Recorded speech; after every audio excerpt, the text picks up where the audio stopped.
Hello and welcome to All Talk No Dice, the worst excuse for a D&D show you can find online. Just before we get started, I didn't pick up on this at the end of last episode, so I just want to thank a couple new followers, Reds Samurai and Charlie Xavier D&D. Thank you very much for the support. Glad you're enjoying it. Now, from last we left off, the Companions of Fate allowed space and time to introduce them to two new allies.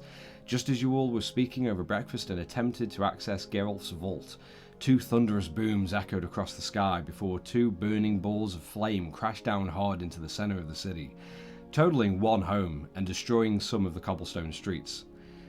You investigated the two solid metal alien-looking cages, and with the aid of Braum, you quickly found two creatures trapped inside, one wide-eyed owlin, Aron, and one quick-witted water genasi, Finn, who immediately tagged along to head back to the keep and mainly back to the vault.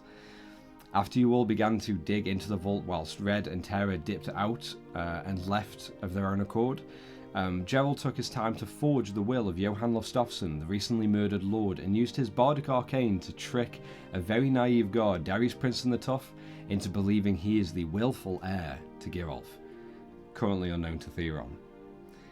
Soon after that mischief from the Kenku, you all made it back to the home where the Wanderers reside.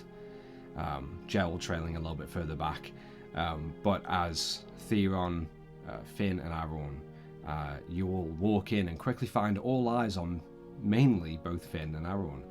The smug human and leader of the Wanderers, Maddie Mucker, walked through, staring at you all, quickly laying down the line and asserting that whatever you found is his, and with that smug grin and wild stare he utters, "Not yours, cunt." And this is where we pick it up. So, both of you, as you find yourselves like standing next to Theron, as you see Maddie's gaze like sometimes trails off towards Theron just to see what's going on, but then back at both of you. So, did you hear me right? Yeah, I'm just wondering, what's the issue you've got with Theron? You keep staring him out, keep looking at me. He probably fancies me. Him. I'm a geezer, so... He's a little wizard cunt. And I'm trying to work out what kind of cunts you two are.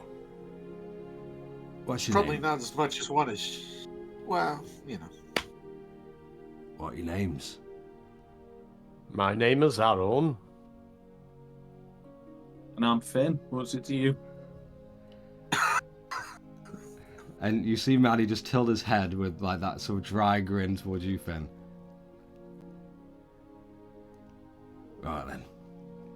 And you just hear his the sort of heavy boots he has on just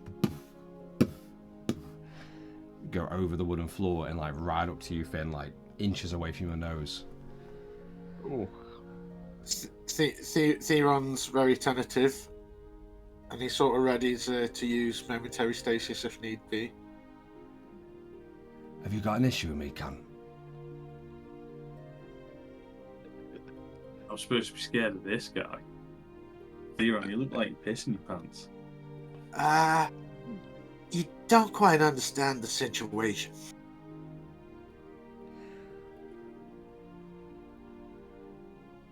What's your name, anyway?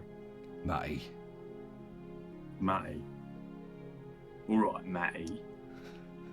And what's this little group you've got going on? And he just looks you up and down for a moment. And Theron? Yeah. Yeah, with the highest passive perception. You see Maddie just as Finn can't really see as he's like near nose touching. You see Maddie just start reaching Sneakily getting a blade. I'll wait for the moment because I want the moment to. He still might get through it yet because he's got to make a roll. But I'll try wait to the point that that Finn realizes that it's coming towards him just to teach him a lesson, and then try momentary stasis. Roll a perception check for me, and I'm going to roll a sleight of hand for Maddie. Okay.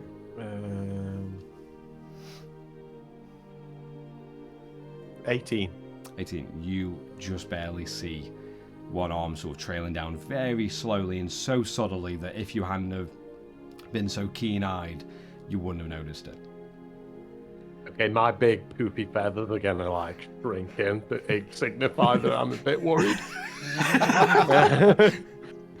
And Maddie just stares like just deep into your soul, Finn. Okay. You're gonna show me some fucking respect. Otherwise I'm gonna have to fucking teach you it. Do you understand me, cunt? I understand. But where I'm from, respect has to be earned. I'm sure you understand that. I'm gonna put my wing in front of Finn and say, we don't mean to disrespect in another's home.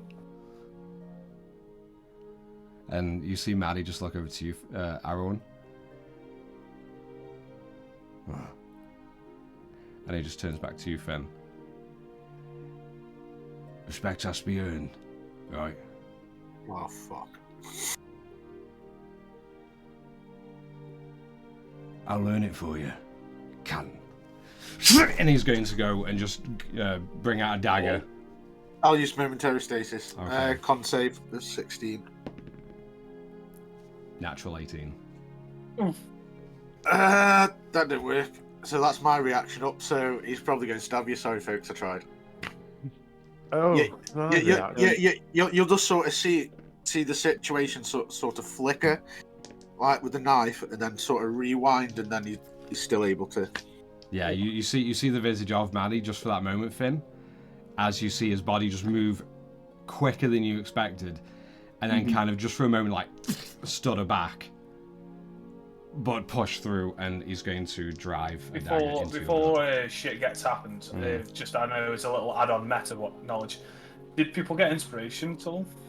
Finn Yes. and Aaron did.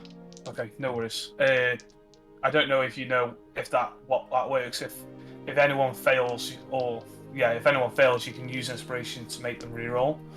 If you ever wanted to, just slide that in. But that's my input. Oh, okay. Yeah. But you have to say somebody before else. the knowledge of if it. Do you know what I mean? So I can't retrospectively re-roll To a degree, yes. Biron's reaction. Basically, if say like Well, the DM has to Matthew's roll, rolling. yeah, as long as he hasn't rolled the damage Yes. to what gets given, Then you can just call use your it inspiration to say I want to use my inspiration to do this, and just as long as it's before, so you don't have to retcon everything backwards. It's to a So, degree. Finn, you take 31 points of piercing damage. Like now, it would be too As far. Maddie just drives this solid, like obsidian black handled dagger deep into your gut, and you just feel and this like burning sensation, and just for a moment you feel a short pain but nothing else, but then you feel that blood just begin to start flowing out of you, I'll just grab Matty's shoulder, like, I think he gets the point. and just at that point he's going to go and try for an unarmed strike against you, Theron. Oh, Why is he being a dick? I'll fucking use disintegrate. Because he is a dick. Sounds like a dick. But he misses. I mean, that's like plus his strength. It's 3. Like a 20. I'm gonna pull out my bow. plus 3, so it's 7. 7 to hit, so it misses. Just as Maddie goes, "You fucking get off me, you cunt!" And he's going to wind back again, and he's going to go for 2 more attacks against you, Finn. I'm gonna pull out my bow and point it at his face. Wrong. I'm not going to mess with me yet. I'm gonna put my hand up and just be like, whoa. Okay. All right. Respect. So Aaron, roll an intimidation check with advantage for me, with his wide eyes and the bow, like with the arrow just next to his face. And Finn, roll a persuasion check with disadvantage for me.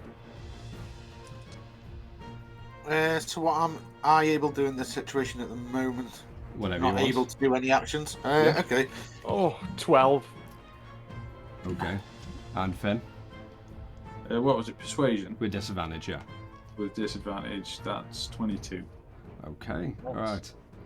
So Aaron, you see Maddie, like his face turns straight to you just as he's like grabbed like onto Finn's shoulder and then holding the blood-coated dagger in the other hand. He looks at you and he just goes, "Whatever, cunt." And just as Finn, you begin to like, you know, give up. Can I just like beat what's saying, Matty? I'll just be like, just whisper in his ear. I'll just be like, why can't we just be friends? And I'll cast Fast Friends.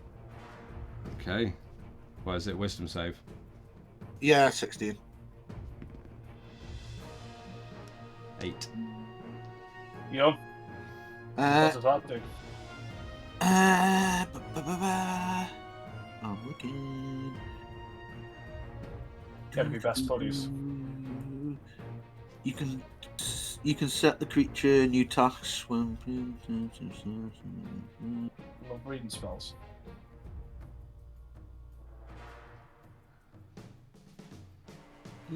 I can set tasks. I'll say just while you're reading, just in that like quick little thing before Theron casts Fast Friends, Maddie still grabbing onto your shoulder, Finn. After looking at you, Aaron, as you are fully drawing your longbow, and he doesn't go for another attack, but he just brings the blade up right up to your throat and just digging in under your chin. And he just comes really close.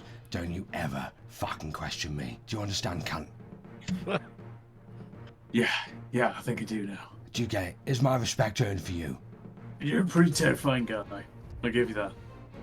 And just at that point, you see Theron like lean into his ear and whisper something, and you see Maddie's eyes just like fizzle slightly, a slight pinkish hue, before going back to normal. Theron.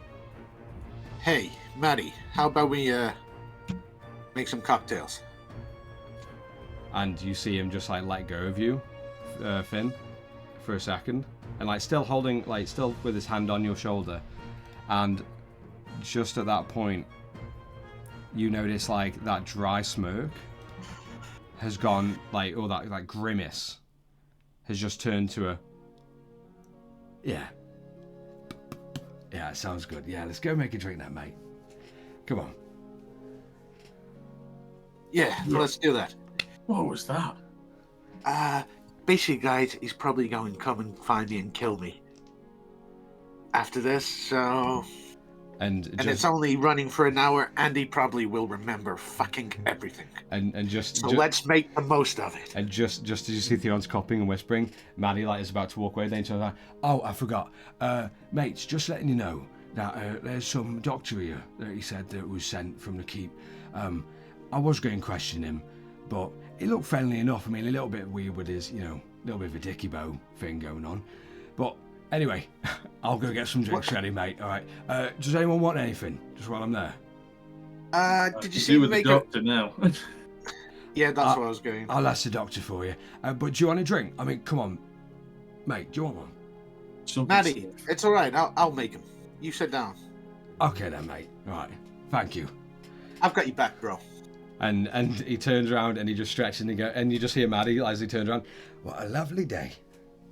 As he begins to walk off and sit down on one of the tables. And you see all of the wanderers, and bear in mind they're about, currently now, with everyone like waking up, a solid between 50 and 60 wanderers within this small hovel, pretty cramped around the rest of the edges. And all those eyes that are currently staring at Aaron and Finn are now looking at Maddie and thinking, as he just walks by with his big, happy smile, almost with a skip in his step. I'll just be like, as I'm walking past, like, now's the time to ask for any bonuses, guys. And he sits down, and you just see him. You just see him. He sits down and is about to relax before he sees like one of his wanderers a little bit hurt and they're bandaging themselves up, and you just hear him go, "Oh, don't worry, mate. I got that. Come here. There you go. We want you all nice and ready." And just starts bandaging one of the other wanderers up. And Theron, as you go over to the bar, you immediately see a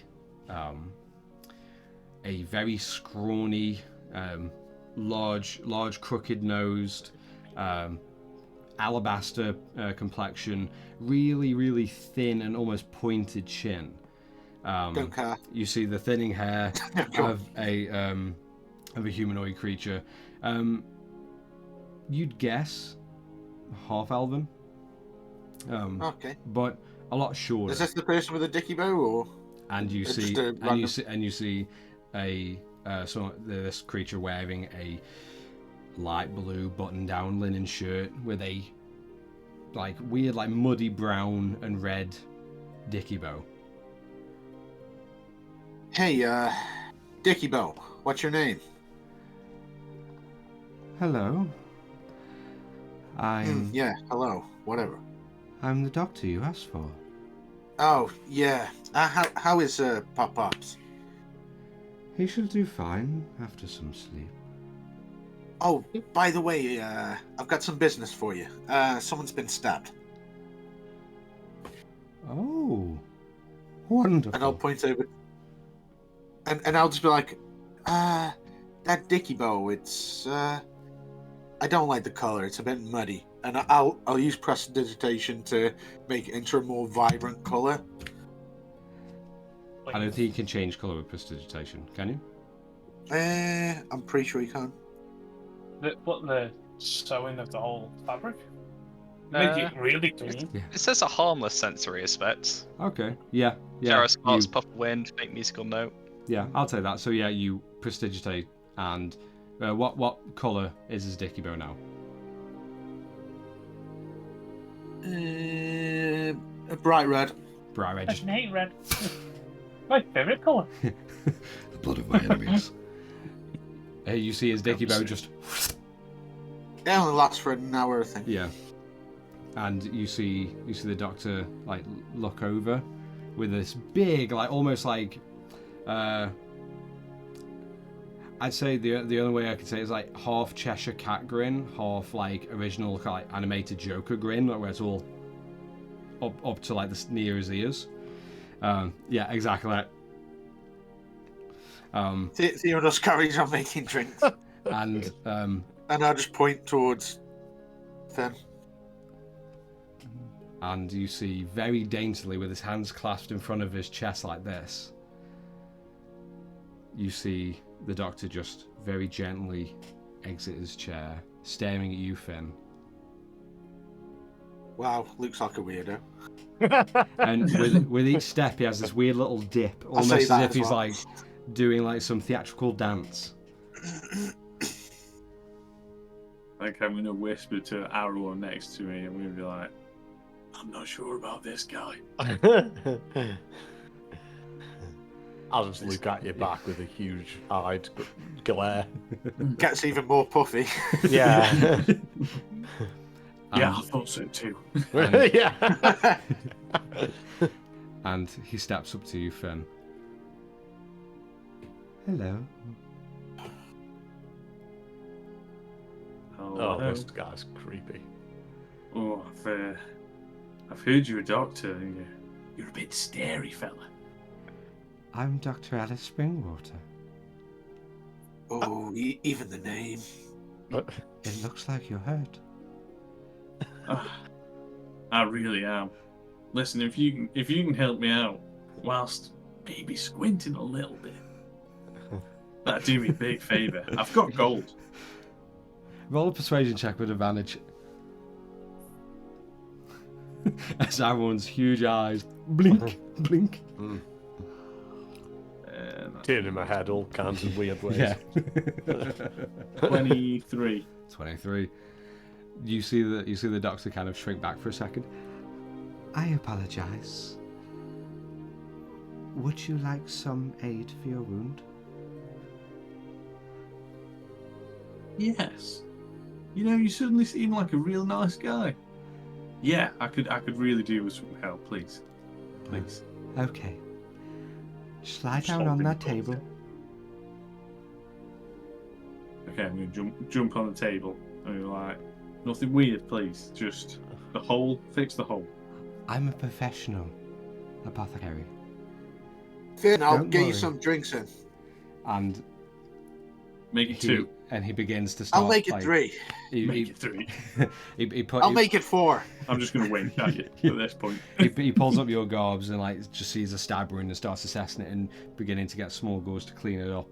At this point, Gerald, Yes. you step into the home and hovel, and Terra, you and Red are just going along the main streets, and you see Gerald just turn off towards the small home. Okay. So you're only a I'll little bit take it behind. as they're there. Yeah. I'll start heading that way. Gerald, because let's see what your passive perception is. Oh yeah, very good. Okay, so what you see as Theron is stirring and mixing drinks. Everyone, you can't really see this, just purely because you see like the half-elf doctor has his like back to you as he's looking over Finn, and Finn. I might just be looking at the other side of the room Yeah, anyway. yeah, just Glancing around. You do see a couple of the dwarves and the Duergar who are like steadied together, like staring at you, Aaron. Yeah. You're just wondering what the fuck's going on. Yeah. Has Gerald walked in? Just about to. As Finn, Okay. you feel like a slight pressure just against the wound, and you look for one moment, and you see the wound is easily about 4 inches long and about an inch wide, 1.5 wide. You didn't see the blade, but it was a thick blade. As you look down and you just see that wound, and you just see a little bit of blood just overflow, and then you just and you just hold back from the pain. Gerald, just as you walk in, just at the doorway, you look and you see Finn on the table with a large stab wound, and a half-elf, very smart-looking creep over him. And just at that point, you do notice that you see the doctor just look up to Finn, and as you're turning away, Finn, and trying not to puke, trying not to scream, you see him just like look at his hand after like there's a bit of blood on it. You just see him go, and then continue to clean off. Sanitary. What? When they say clean off, yeah. If I see Gerald, I'm just getting used to telepathy while I'm shaking and making, and I'll just be like, double action. "No, that's later on." Double as efficient. And I'll just say to Gerald using telepathy, I'll just be like, basically, Maddie's stabbed him, and I had to cast Fast Friends on him. I had to make him more malleable. But I've got like under an hour, probably, so he's probably going to remember everything after, so he's probably going to come after me. But for now, we're okay. You do look over to the corner, Gerald, where Maddie is, and you see him sitting there cross-legged with a small little girl. Oh wow. With her. I've a little bit of a distance away from Theron, aren't I? From that. Yeah, I'd say a solid like 12 feet, 15 feet at most. Yeah, I'll approach. Right. So, how long have we got left of him being in a good mood? How long do we have left? 56 minutes. There we go. About 50 odd minutes. Okay. And what's your plan? Do we run? Do we not? I mean, I've got to go sort out Gerald's future. So, now that you're here, maybe you can smooth things over. He's still going to come after me. I know he is. Yeah. I can't do anything for you, but... Second. Maddie. And you see... Come here, buddy. Okay, just one more round, mate. Hold on. All right. And then he just gives the little girl like a little scritch on the top of her head and a little pat. Right, I'll see you in a minute, darling. Okay. And he gets up and then walks over. I can see why you're a good father. Oh well, thanks, mate. That really means a lot. Like coming from you. I'll give him a fist bump. That really means a lot. Thank you. Thank you. I mean, Yeah. it's hard at times, when without a mother around, but I totally get it. it's really worth it in the Hey, try end. having no family around, am I right? Look how screwed up I was. Oh mate, I'm so sorry. Yeah, I'm so sorry. Do you want, I know. come here, bring it in. Come on. There you Maddie. Sorry. A nice hug. And I'm checking for any knives. I'm checking for any knives Right. incoming. Roll a slide of. Roll a perception check then with disadvantage because you're so close to him. I mean, he's not going to stab me, but Famous last Yeah. you thought your fast friends was working on me. 50 plus 7. Okay, 22. Yeah, you see no daggers coming your way. The sweat stops. Yeah. And he's just he's just hugging you. He's like, "It'll be alright, mate. We've got you here. If you need us, if you need me, I'm always around." But thank you, Maddie. You're welcome. Thank you. Out of interest, what did you want from them? What? Because they went into the vault, did they? Oh right, yeah. No, I was. They went into the vault? How dare they? And Gerald. and Gerald, just as you say that, Tara, you and Red just get into the doorway, and you see just an absolute shit show. You see wanderers all like staring at Maddie, who's got a big smile, is just hugging Theron with a big smile and some pats on the back. You see Finn just getting seen to by this wide-smiled creep of a half-elf. Everyone is twisting his head everywhere just to stare down at some dwarves and Durgar, and you hear something about them all going into the vault, and Gerald is questioning it just in front of you in the doorway. Okay. One, all I'm going to do is jaw drop to the bottom, and I'm just going to look at the Red to see what her reaction is. Because I'm sure Red's never seen anything like yeah, that. you see her jaw like a little bit open, and then looks Yeah, at you, you just see it. You just see her stop hugging and stuff. and she just looks at Matty and me hugging. Why the fuck is he hugging him? I don't fucking know. I don't fucking And know.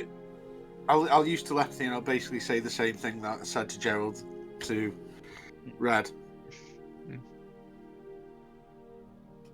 And she just nods slightly, Yeah. and then she looks at you, Tara. Do you want to see what we can do to snap him out of it? I actually quite like this. No. This it seems friendly. Ah. And I'll just use telepathy again to Red. I'll be like, "Hey, now's the time to like get what you want out of him." Could she reply? Is this or just no? a Red? Sorry. Yeah, And then you can blame it on me. Just Red. It's, Can if she- she's can she reply? telepathic or something. Oh, okay. No, yeah. Okay, she just looks at you questioningly, and you just see her.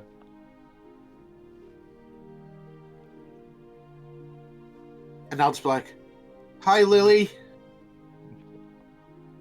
And And at I'll that point, all the eyes turn, and and you I'll see do- Tara and Red standing there. And I'll just turn the bar stool around where Matty is and like pointing towards his darling Lily. And you just hear like Tara, you hear through gritted teeth, "I'm gonna fucking kill him." Yeah. And Theron just winks. She's not right here. Fine. Oh look, someone had fun. And she goes straight over to you, Finn. And you just see this. You see this fairly petite young woman, young girl. You're not sure of her age. Probably around like. She looks to be like middle 12. to late teens, maybe like middle teens. Jailbait. To a degree, proper jailbait. Yeah, yeah. That is catfishing to one degree. That's why I asked for ID. Do you know what I mean? But you see a very gentle pale complexion, a few freckles on her face, shock red and ginger hair that kind of like flops over to one side, standard sort of brown and black garbs, again, very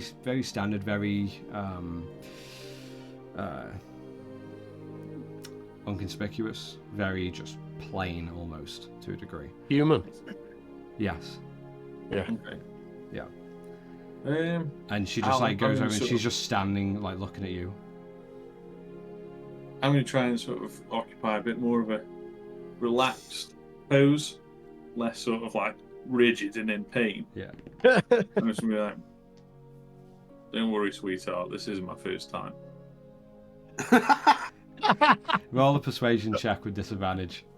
As a couple times when Not Doctor 20. Nice. Oh fuck yeah, disadvantage. Okay, go on. Disadvantage puts it. Te- It's still te- not bad.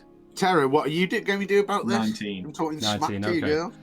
You see this girl kind of like eye you up and down, look at your wound, and you don't know if she's And like she stabs you. and you don't know if she's like trailing over your body and just like liking what she sees. Oh. Just before she like leans down, as there are a couple of times when Alice or Dr. Springwater just like kind of like presses into the wound slightly, and you just catch as she leans down and she just whispers in your ear, "You're in a lot of pain, aren't you, sweetheart? It's okay. You'll get through it. It's not your first time." And she just gives you a peck on the cheek. The moment that happens, my eyes are going to be like, "Fuck you, do." and she just turns like she like looks at you, Finn, with like just this very like almost smoldering gaze at this point, but with like that very familiar dry smirk that looked oh so familiar earlier from Maddie. Okay. And we're like, yeah, you seem like bad news as well. You get there, champ. And she just like slaps the other side of your stomach, not on the wound, but the other side. So just because it's so close, you just feel that shot. Oh, that's how I like it. And just before she turns away, she just goes, "Me too." And then she looks at you, Tara. What? What? Oh, in the doghouse now. And she I'm just going starts to walk shuffling to away. another seat. I'm just going to I'm going to turn and I'm going to find a seat where there's space. She's getting told. And at this point, just as you walk past, you notice, seeing for the first time, the Warder Genasi in all his glory, after talking to Red. And you also see this owlin, this 7-foot tall owl humanoid, almost slightly reminiscent in the face of Mogwai a teeny bit. Okay, you might see some like kind of glaze go past my eye. Yeah. But the fuck are you? Oh, language terror. Yeah, come on, Tara. I mean, we don't need that kind of language here. I mean, come on, there are some kids around. Let's all be sensible. Let's all be polite. I think it's okay. I think it's okay. Oh, Maddie, out of interest, Yeah. I was just wondering if you could write everything that you wanted from the vault, and then we can have a discussion. Oh, I mean, there was really never anything else I wanted. I mean, that's why we left them there for you. So It was really just Billy like... big bollocks kind of stuff. Yeah. I mean, it was a little bit of a Yeah, power yeah. trip, you know. I mean, you know, I knew that you had new friends, obviously, who didn't see all the pods coming through the sky. You know, and I thought, The what? let's just make sure that they know me. You know, but Yeah. I think I do that probably Who's because the real boss in this town? Am I Yeah. right? Exactly. I mean, I think I do that sometimes with people because I feel in myself I'm pretty insecure, you know, about myself. Well, I've Maddie, got- shh. Maddie. You don't want to tell the rest of them. Shh. Oh yeah, you are. Thanks, mate. You're a good one. And he just Right. like turns, he just has a sip of his drink. I'll just handshake Matty. I'm like, for when you remember properly, Yeah. I'm sorry, and don't kill me. Oh yeah, don't worry about it, mate. Absolutely fine. It's okay. Inside I don't- following over. Yeah. I know, yeah. I only did this to stop a bad situation, nothing more. I think you've done a great job so far, mate. Right, so here's the drinks. Have some drinks. And he grabs one and starts sipping. And I made absolutely loads, and I'm just pouring them, putting the garnishes on, just filling the bar, basically. Alright. Speaking to the owl that's in front of me. So, are you part of the Wanderers now? Are you with him? I'm pointing at Matty. No, I'm just gonna, without saying anything, looking directly at you, just point at the Finn. You with him? Nod. Hey, new guy. Girl. New girl. Yeah. Sorry. Sorry, me vision was blurry. There's a dagger wound. I'll go in the hole. No. Where did you come from? Got Nigel. Upstairs.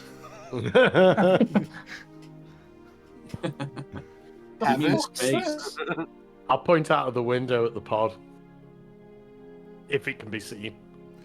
You see Or the the owl. destruction. You see the owlin like reaching around and pointing out the window pane, and as you kind of like move your body, Yeah. you're able to see two fully solid metal balls, pretty much, that have been cracked open and still smouldering and smoking slightly.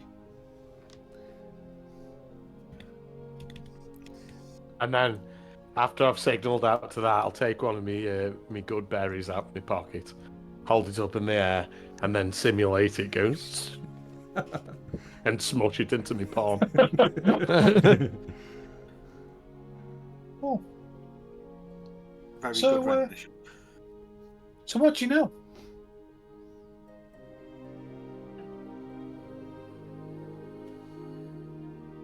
I'm just gonna look around. And at this point, you see Braun just wander past, with one drink in his hand, a little bit like woozy. Looks to you, Finn. You'll be fine soon. Don't you wish you had a sausage now, huh? And he wanders over. I'll just stick my finger up at Braun. And Braun just looks at you, Theon.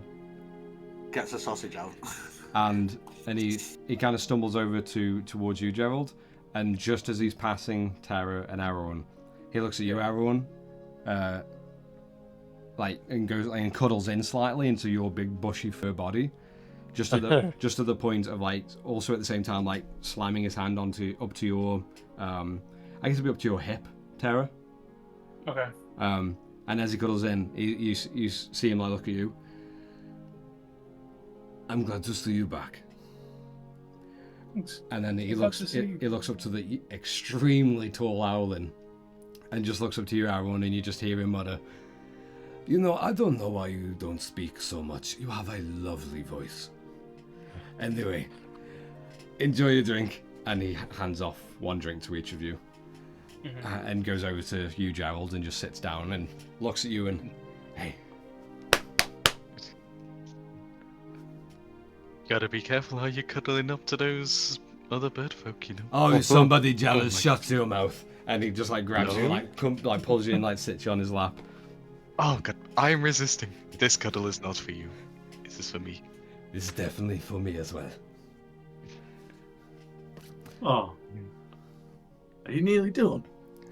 And at that point, you just hear one little. Oh, Yes. And you see the face just like rise up. oh. Blowed around his chops. yeah. And you do just for 1 second. You think, is that like a spot just under his lip, or sore, or it's a lot darker than a normal spot, and you notice there is a teeny little drop of blood. I will be done soon. Are you still in pain? How much of that have you drank? And is this part of the procedure? I'm a professional apothecary. Just let me do my work and you'll feel better soon. Okay? And he just reaches his finger up to your mouth. And just tries to just up to your lips.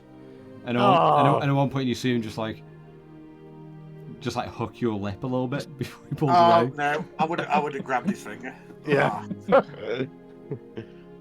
I think I'm just going to look with kind of disbelief, and then I'm going to go, well, and then I'll drink my drink, and just have a look at what else. And just as you go for a drink, Aaron, as you're looking over that way a little bit, while Tara's next to you, and you're looking around a little bit as Braun leaves you, you do see the doctor just after he kind of like partially nearly fish hooked Finn, and then you just see him do this.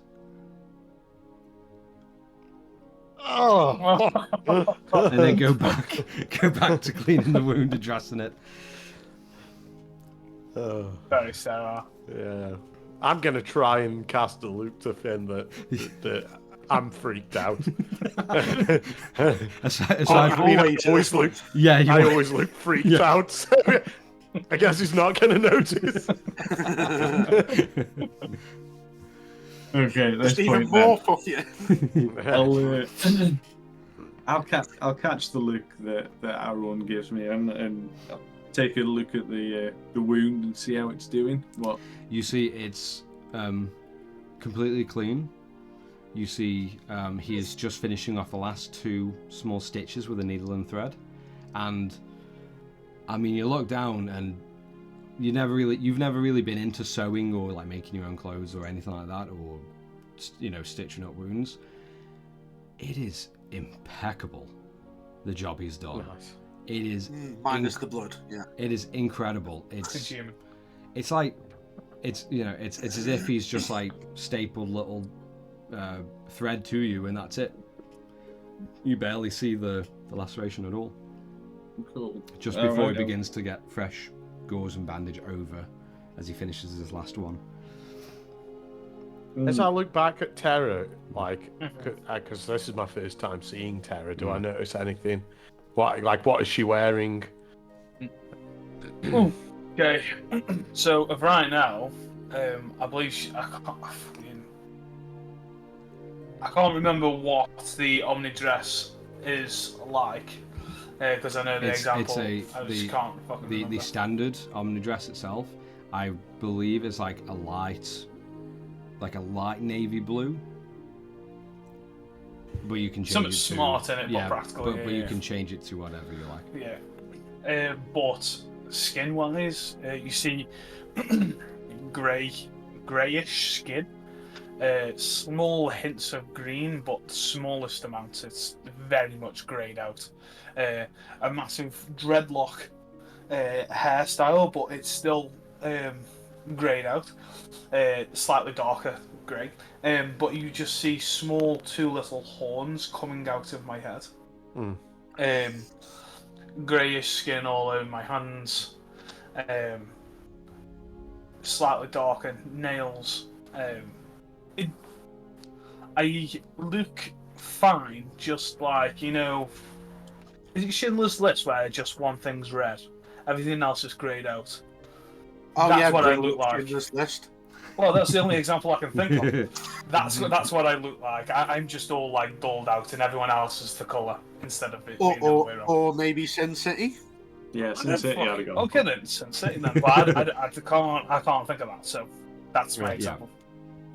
Great. I look like an old person just greyed out. It's fucking weird. Yeah, and you do notice a fairly like slim, but fairly like muscular figure. Not super jacked, but definitely can take care of herself. She's weapons. Oh, empty. No, so I've got a staff. I believe it's a half staff. Let me just confirm. Obviously Aaron doesn't know this, but she's a druid, isn't she? She is a druid, yeah. Do druids have like a magical symbol, like a cleric or a wizard? No, not always.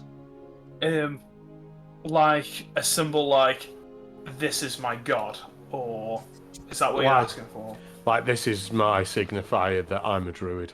Okay. I do possess on the end of my staff a crystal that is in the shape of a crescent moon. I know it as it is a symbol of my own backstory, but right now it's hard to. It's a memory for me, but it's at the end of on the staff. It's kind of like just a question to the DM floating. then. With obviously my background, I was raised by druids. Do I recognise that as a druidic sigil or not? Roll a history check with advantage for me.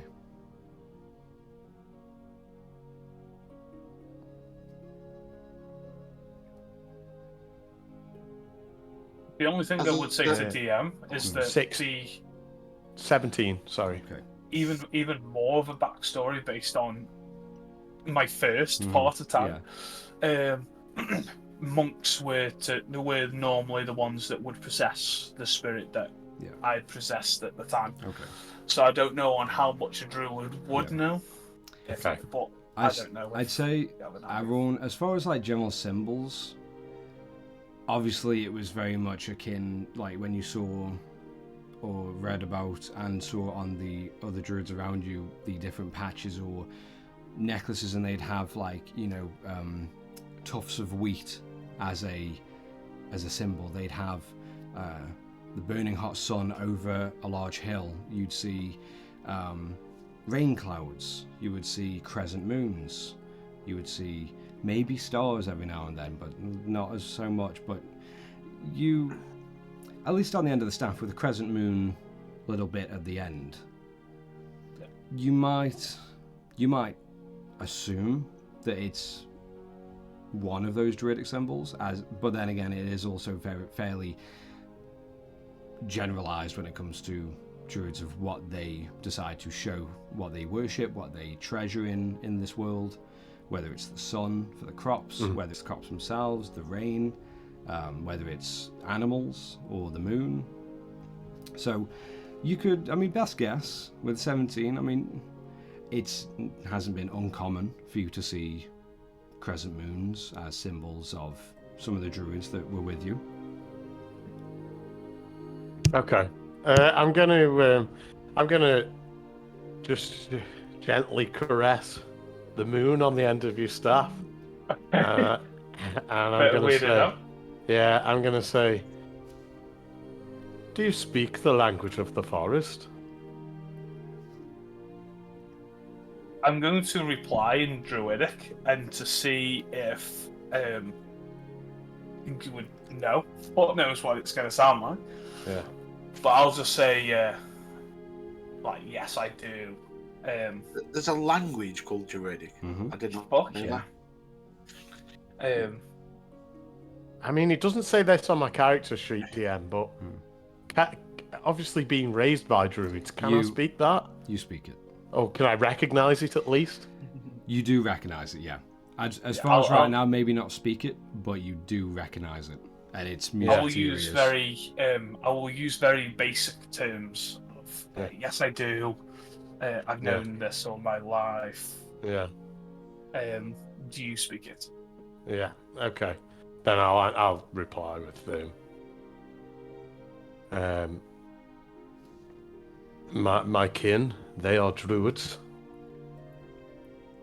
That's all I'll say. Okay. And then I'll offer you a handful of berries. I will also offer you berries. Nice. Berry exchange. I'll use welcome to the great berry off. Yeah. In that case, I'll put my berries back, I'll clasp my hands together, and I'll give her a very oriental bow. I will also bow. As this is happening, I've laid the drinks with loads of frostbite fangs, and then I just walk up to my coat and I just put it on. Anyway, guys, I'm going to head out back to the keep. Oh, you don't want to stick around and get stabbed? I think I'm fine, thanks. And you see Geralt. Maddie just look over to you. Yeah, you have a good night, buddy. It was nice seeing you, mate. You get home safe, all right? Yeah, nice seeing you. I know Love what you you are. too. And I'll What do just you walk want? past Gerald. I'm like, so, no trouble? Well, not apart from what you're gonna get. Oh, you mean from Maddie? Well, just I think a lot of trouble could come your way, you know. Just Is that a threat? oh no. What am I gonna do? I'm just an innocent little bird. Hmm. And I'll just clap his shoulder and sort of dig in my hands. And I'll just walk past him and just go, Alright, so you head off. I think I'm going to shout, hang on, wait. I'm going to swing myself over, try and stand up. Have I healed at all, or is it just kind of a wound? You, yeah, I'd say let me get some dice. if anything, you need a transfusion because he's drank half your blood. I need it. I need something. Yeah, through the medicinal properties, you have been healed 10 HP. Okie dokes. I'm going to reach into my pockets and just grab an undisclosed amount of gold and just like fling it up towards. And as you fling it up, he kind of stops your hand for a second. Oh, No. It was my pleasure.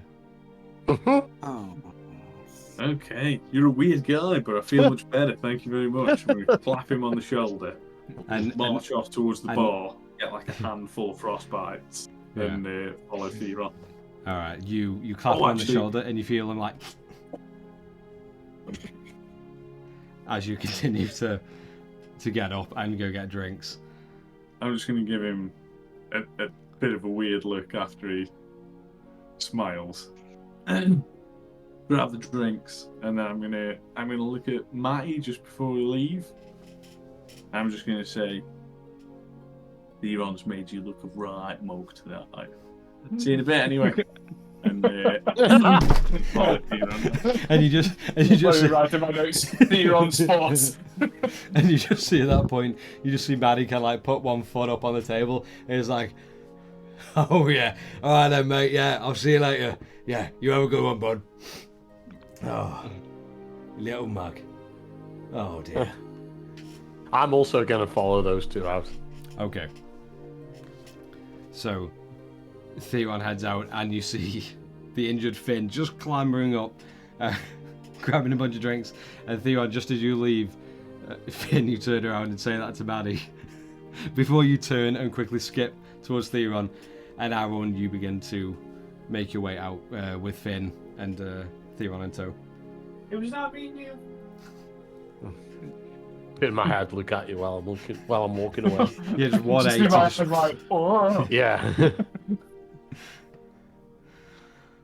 All the right. way back round then again at Finn and say, well, that could have all been avoided. Yeah. Have we caught up to Theron at this Yes. point? Yeah, he's only a good 5-10 feet ahead. Okay. Yeah, I'm gonna like just brush up the comment, be like, yeah, but all's well that ends well. Anyway, Theron, didn't get to mention it before, but your dad was messed up. What was that about? Oh, muted. Oh, you wasted time. Sorry. It's okay. Boring. Why did you know my dad? No, but I've just been through his Oh, office. shut the fuck up. You don't know anything. Whoa. As soon as anyone starts burning children, I think I've got a right to talk about them. Hey, how'd you know that they were children? I've seen children's bones before, and that is exactly what was in your dad's fire. Well, maybe I've you seen should be. children. Well, Seems well, big. yeah. And some Well, maybe stuff. you should be more concerned about your own life than mine. Either way, I freed the city. That's what I needed to do, and that's what I've done. I just need to set up this council, and then we can leave. We can Leave to where? Wherever the wind takes us. Plus, there's always that looming threat of that dark fucking god entity thing. Okay, you Both of us tell us look more. at him like, what's that? Yeah. You're probably best off asking Tara. It's more to do with her. Terra being the grey-looking Yeah. chick back in the Yeah, the goth chick. Hall of Doom. Yeah. Horns of Doom. Yeah. Okay. By the way, she looked perfect the first time, and then she lost this. She lost. Well, I didn't mean it as in like you were perfect. You did. But then, Blushing. Yeah. Really blushing here. for no reason, Tara's just like, oh. If I could just see slightly darker grey on my cheeks. yeah, darker grey. Basically, she got this light ripped out of her. That was a representation of her god, or it was her god, or I don't actually know. Everyone knew would have been. If you knew anything about the light, that's when you would have known. Okay. That was a reference to it. Sorry, continue. Yeah, that's about it. Just ask Tara. But anyway, guys, I don't know if you follow me to the keep, whether you want to just chill or because I've got some stuff to sort out. It's up to you.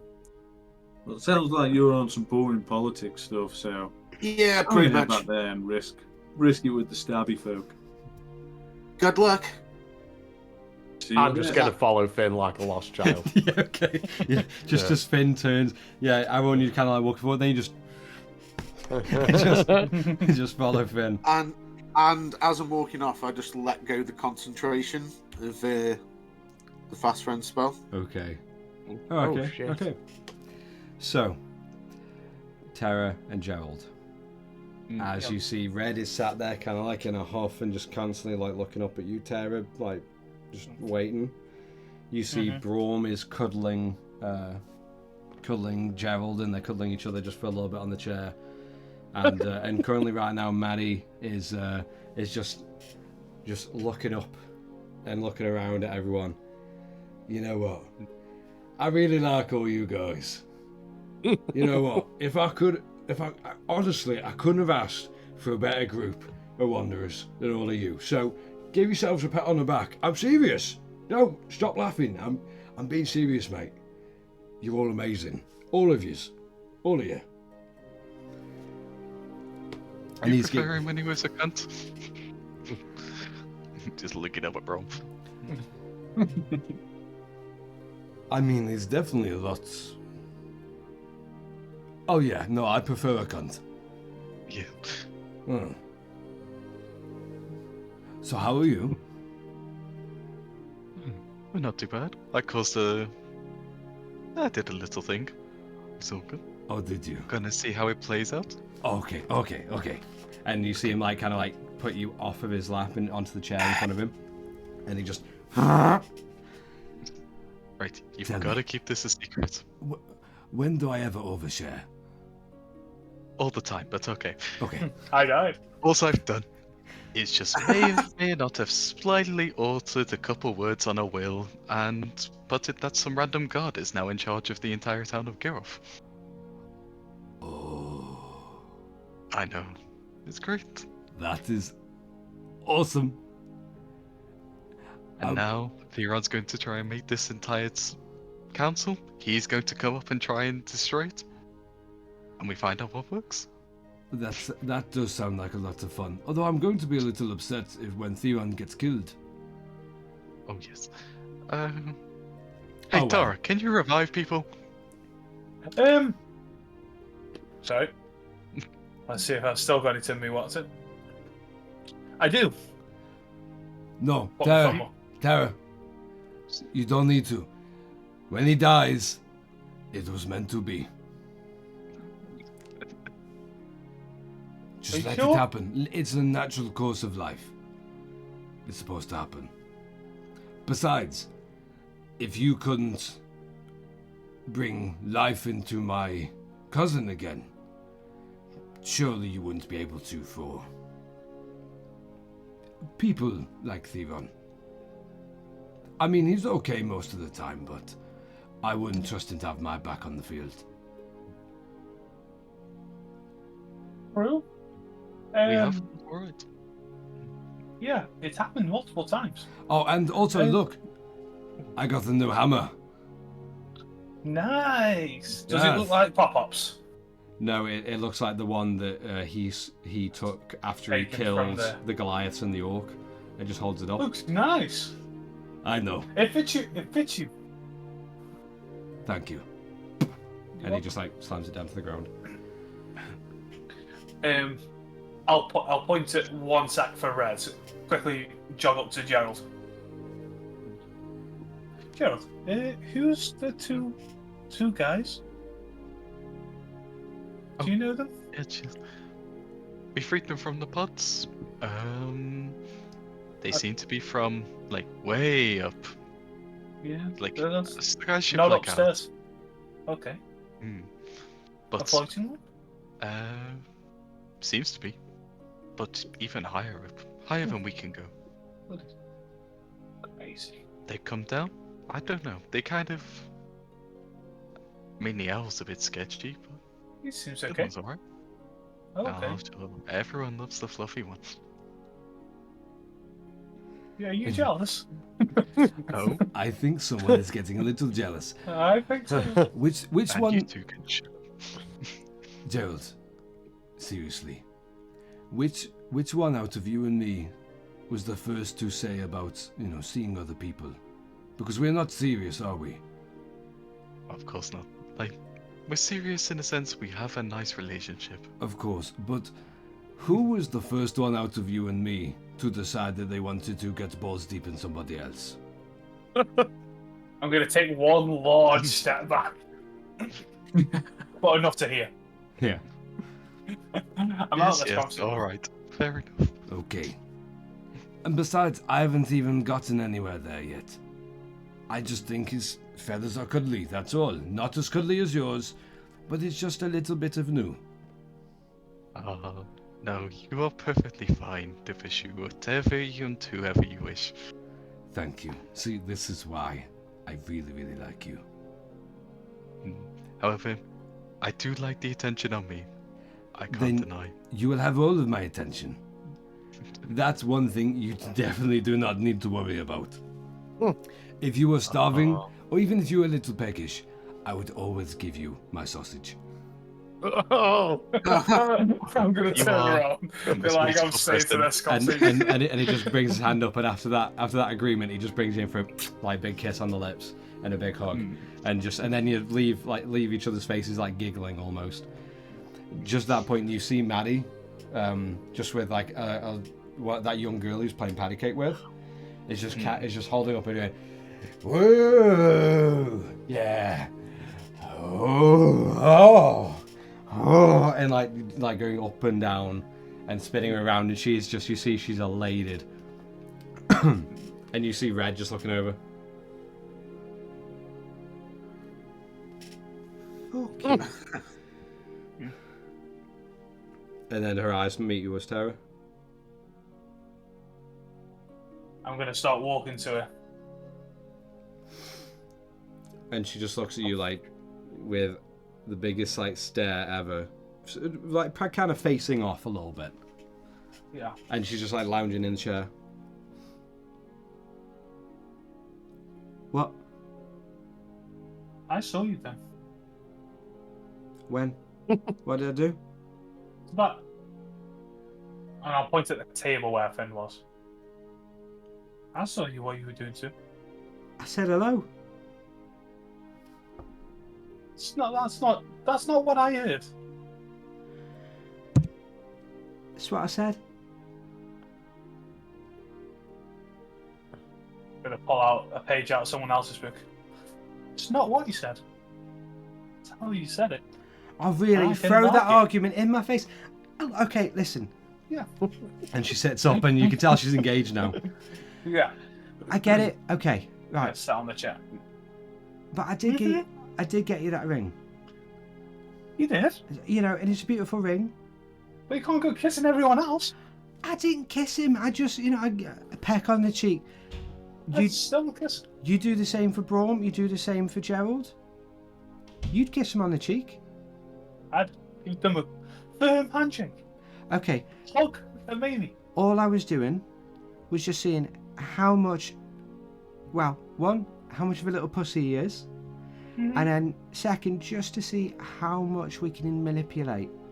You know, because when there's times that we need to do something, but it's a little bit too dangerous, I mean, I can always flutter my fucking eyelashes and, you know, get him to go and, well, just do whatever we want, really.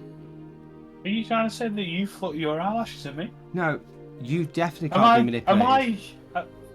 You are too stubborn, and you're so beautiful. And you're so pretty. And she just reaches forward and like grabs your hand.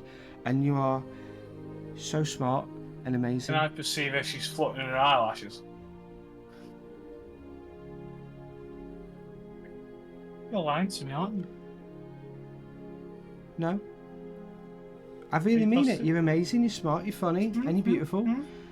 Thanks. I mean, okay, is this because we haven't, like, you know, really kissed yet? No. Is that why you don't want me kissing anyone else? If you want, I mean, we could just go upstairs and I could just, you know, tear your clothes off if you want. I'm all good. But what if I want you to? Well, you had me there. I'm gonna grab. No, I will like interchange seats on next to her. Mm. We have to stay professional now. Oh, but where's the fun in that though? I mean, there's professional and there's fucking boring. I know, but it's temptation, and not having it makes you want it more. So I'm just not allowed to fuck. Basically. Why? Matty, John. Yeah, and you just see him, and he just looks at you. Yeah, I'll be there in a minute, mate. Yeah, don't you worry. Oh. And just as he gets to the top, you see him just stop for a moment.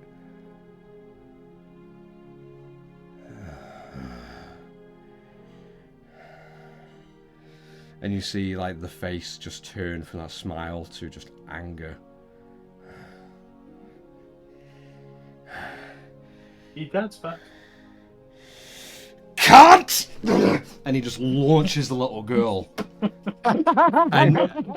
and you just see, like, a small little shock of, like, gasps from all the wanderers as you see the little girl and slam into a wall head first and just drop down. Yo. You fucking cunt. And he just starts walking straight past you. And just at that point, as he passes you, he just like he looks at you, Tara, and then turns to Red. I don't give a fuck. Fuck whoever you want. I don't give a fuck. And he just pushes past and straight out the door. Just... I'd like to go to the girl and I will cast Cure Wounds at what's called first level. Okay. On her to just immediately. I won't even see if she's all right. I will just go for it. Yeah. Okay.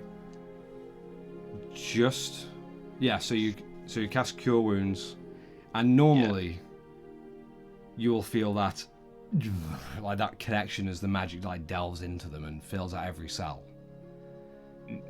With this, you feel there are no life-full cells ready to take your healing.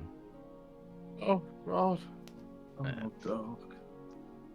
Oh, he's a cunt. Oh. Well, I'm just gonna put it out. I mean, like... you just no, fuck it. And you just lay it down. Not wasting that blood. Maybe peck her eyeballs out. Yeah. As we get to, I'd like to go to Red actually from there. Like, are you sure your father is the best really to be leading this group? I mean, With the amount of people he just executes Listen, on a daily basis? it hasn't been like this until we all met Theron. Just saying, you know? He wouldn't be this angry if Theron hadn't done what he did. Granted, charming someone without profession. We've all So- been there. I mean, and face it, you know, my dad was stabbing that pussy in the gut. He did stop eventually. You make too many excuses for him. I'm just saying Just what's gonna right. What? nod with Gerald.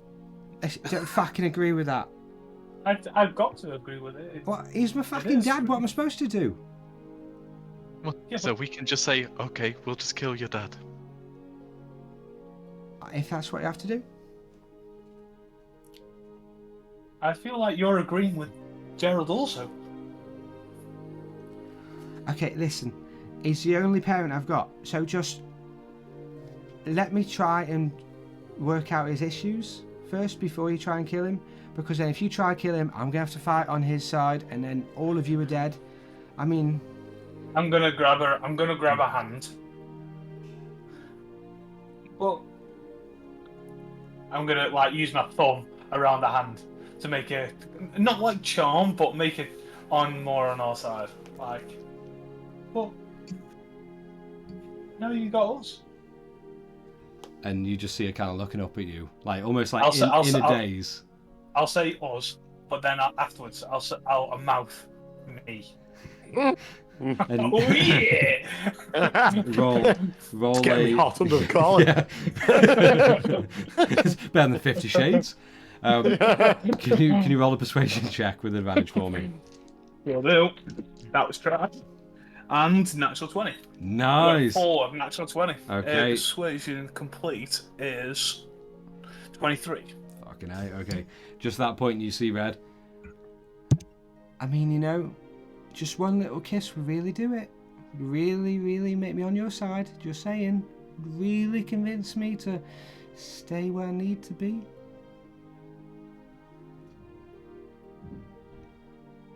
Go ahead, I'm not watching. Much.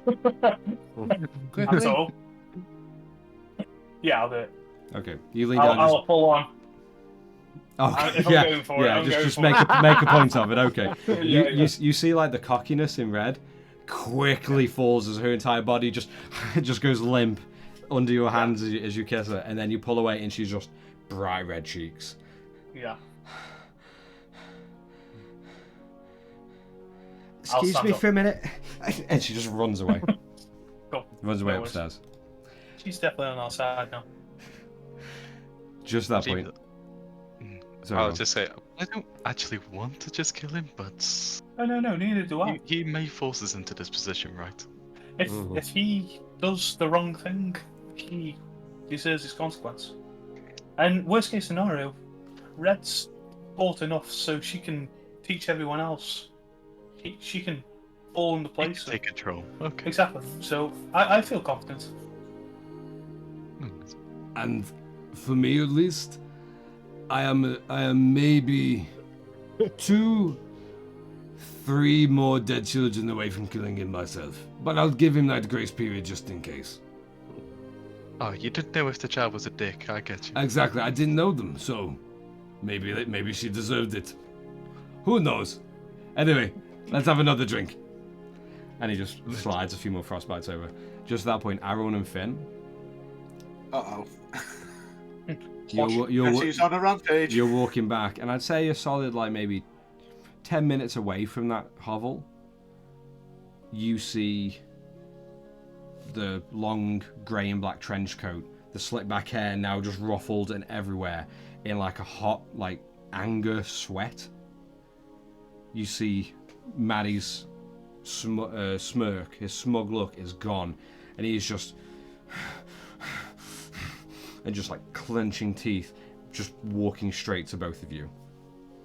In the middle of the bright morning light, all the other townsfolk are just like walking around you, looking at you two specifically, just, you know, every now and then, but going about their business. And you notice like a small group instantly part as they see Maddie begin to walk through, and everyone does keep giving him a wide berth as he's just going beelining straight to both of you.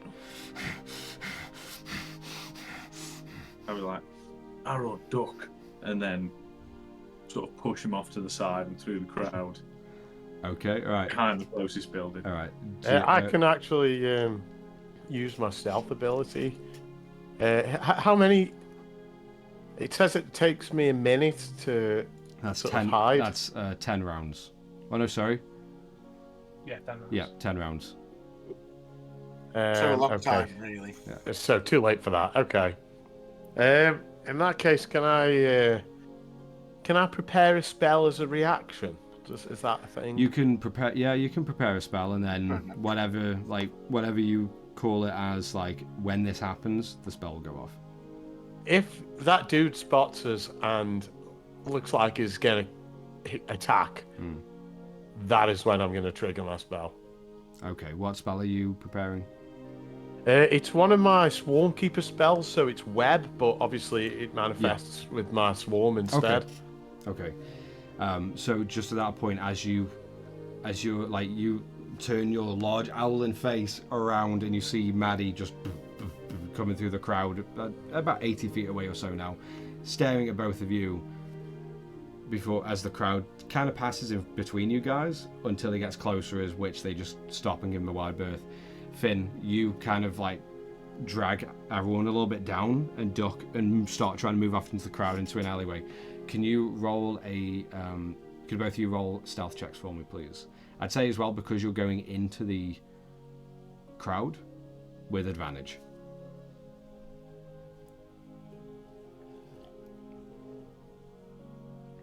Not 20. Nice. Nice. Fucking hey, what's the total on that? 20. No, 26.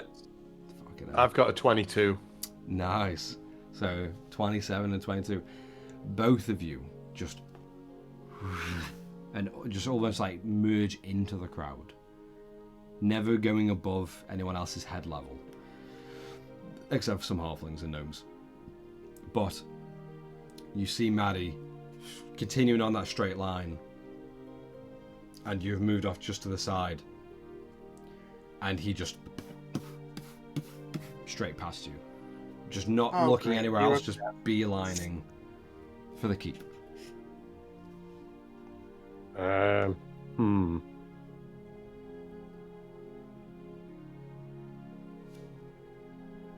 think I'll probably say, listen, I know we've only just met him, but we should probably fetch those two other guys and go and warn Theron, and then head back towards the hovel. Okay. Well, I think maybe I'll say to Finn, maybe you should go and warn them. Go and fetch the Geralds and the rest, and I'll go and try and warn Theron. Second fly. That, but way more in a Welsh accent. Oh no! And how does that sound? How does that sound in the accent? Well, you, Finn, you go and fetch the crow and the druid and the rest of them, and I'll go and warn Theron. Sounded way better. Okay. Yeah. Okay. And then I will go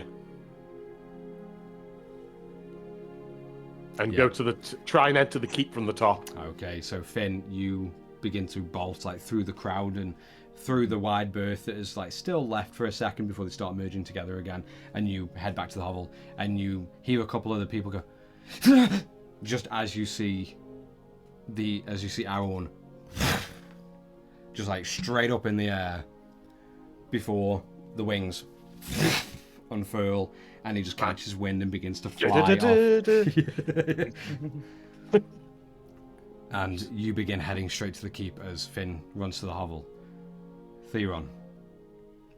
Yeah. As you get to the keep, this is all before Matty gets to me. Yeah, this is just as I'd say a solid like 10 minutes or so. Yeah, 10, 15 minutes before Finn and Aaron, you catch Maddie on the way back. Timey-wimey. Timey-wimey. Time. You get to the keep. Yeah. And you see two guards are posted out of the main doors, and each of them have pole arms that are like they're holding out and gently resting in a cross against the doors. and you see that large Goliath lady as one of them. Hey, sweet chicks, how you doing? Hi. You look pretty. You don't look too bad yourself. You're looking pretty strong. Thanks. As you On the arm, not the ass. and she just looks at you. Thank you. My, what big muscles. So how's the keep anyway? How's it been? I don't know. No trouble? No. Oh, great. Is it alright if I go in? No. Huh. How come? The king told me not to let anybody in. There isn't a king. There is. No, there isn't. And you see the other guard who's like this, like fairly tall halfling, just standing there, like holding the spear, but very like nonchalantly resting against the door. Yeah, she's talking about Princeton. New king, new lords, new Geralt.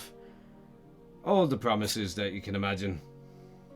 What the fuck are you talking about? What, the new lord? Why? Why what? I don't fucking know. So why are you blindly taking orders from an idiot? Because he said he was the king. Oh, big whoopie-doo. He's as much as a king than me.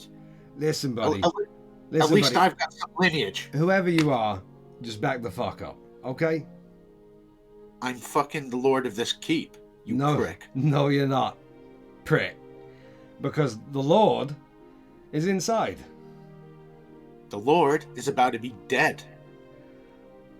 That ain't gonna happen, buddy. So just back up, cool it, and if you want me to, I can go in and get the lord for you.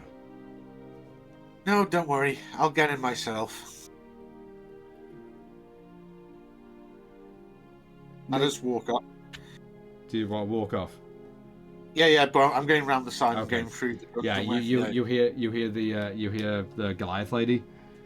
Bye, pretty boy. Love you too, sweet cheeks. and then you hear the halfling. Yeah, that's what I thought, pussy. Oh. That's what I Nobody thought calls about me you, bitch. Pussy. Yeah, whatever, dweeb. Keep walking. I'll just throw a backwards middle finger at him as I'm walking. And you see him bring up his pole arm and put it in between like his hand to simulate like the biggest middle finger you've ever seen. Yeah, get some of that. And then I'll just use mage hand. and he just takes down. Yeah, whatever. Keep walking. And I'll use. What I'll do is I'll use minor illusion in conjunction with the mage hand, and I'll just create like a version of him, like just like a little illusory him, and the mage finger just right up against him. Okay. Just floating as you begin to walk away. Yeah. Are you going? Where are you going? To the side entrance, the secret hidden passage? Yeah. Okay. You lift up the opening and you crawl through, and you begin to crawl through the small tunnel that you and Livy used to use as children to sneak in and out. And just as you get like up to where the latch above you is into the dungeon, you go to push.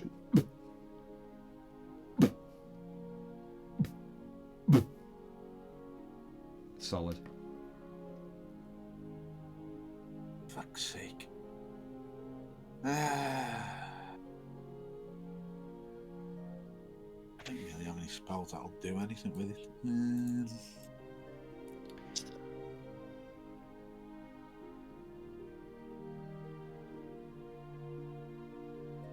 No, I mean, I can. Is it that solid? Or. It gives a small little budge. Movable. Can't really try forcing. My strength isn't really.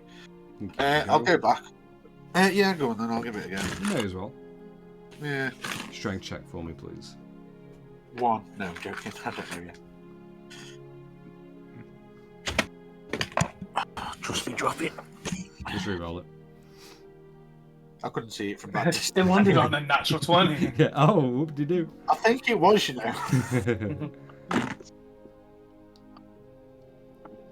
Ooh, 19. Plus 1. Oh, nice. Non-natural 20. You feel in that moment, you feel... And you just you think about Darius, and you feel that rage burn inside you, and you feel exactly like how Rayloff must have felt all the time, as you... And you just... And you are able to open the latch. I just freeze. And as you climb through, you notice there's a large crate there, now on its side, but it's kind of cracked open, and all you see it filled with is sand. Yes. Okay. He's back. What about... Oh, cool. That's where we're going to go and take a quick break, and come back in just a little bit to continue from there. So, well, to you guys, I hope everyone's enjoying it so far. I think it's a fucking blast, as always. To everyone watching, we're just going to go and take a quick break for a few minutes, go to the bathroom, or get some snackies, so if you need to, please do the same, and we will see you back in just a short while.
Okay, welcome back. As we come back into the game, as the Companions of Fate all together now are finally introduced to Aaron and Finn, the two new allies from space. Finn was quickly met. Maddie quickly introduced himself, and very soon Finn decided to square up and push the boundaries just a little bit with Maddie, resulting in getting stabbed in the gut and just barely getting away from that with Theron's aid of a spell. And you all very quickly began to witness Maddie Mucker as a friendly, happy person. And Theron began to head out just after the new Dr. Springwater had finished very politely and creepily healing Finn and dealing with your wound.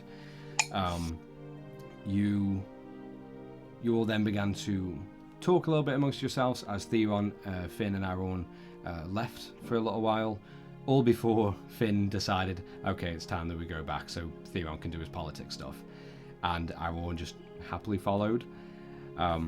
All before you found Maddie charging, just fast walking, blinders on, straight through the crowds of Geralf and past both of you as you duck into the crowd.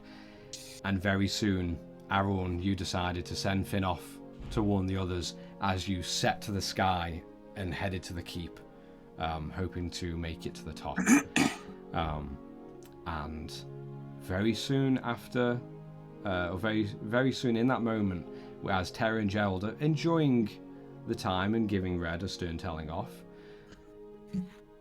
Maddie, Theron ends the spell on Maddie, and just by happenstance he was playing with a small girl and holding her up in the air, and just as the spell ended and he realised what had happened, that Theron had taken away that opportunity to fight or to instill a lesson into Finn, more so than he already had. He launched the small girl into the wall, and with a thunderous crack she slumped to the ground. And after Gerald tried to cast any kind of healing, you found no life within her to be able to sustain. Before he charged out and then passing Finn and Aaron. Finn, you begin charging back, and Aaron, you take to the sky. All before, Theron, you have a incident at the main gates of the keep, finding that you are apparently not the Lord, and you are not allowed entry. But you decide to go back to that familiar tunnel, finding it slightly covered and, for the most part, was intended to stop anyone coming in from there. However, you feel a surge of strength flow through you as you push it open and you find yourself in the dungeons. So, Theron, as Aaron and you are coasting through the air, making up some pretty good fucking ground, as Finn, you sprint past the crowd and through the crowds to the small hovel. As you two are doing that, and Terra and Gerald, you're slightly worried, but at the same time, you're still enjoying a few drinks. All the while, just as Maddie leaves, Terra, you see like a small lithe young boy just approach you. Hello. Hi. Mr. Mucker wanted me to give you this. Okay. What is it? I don't know. But he said it's yours. Before he did You ran that. away. Yeah. Okay. Did you know the little one?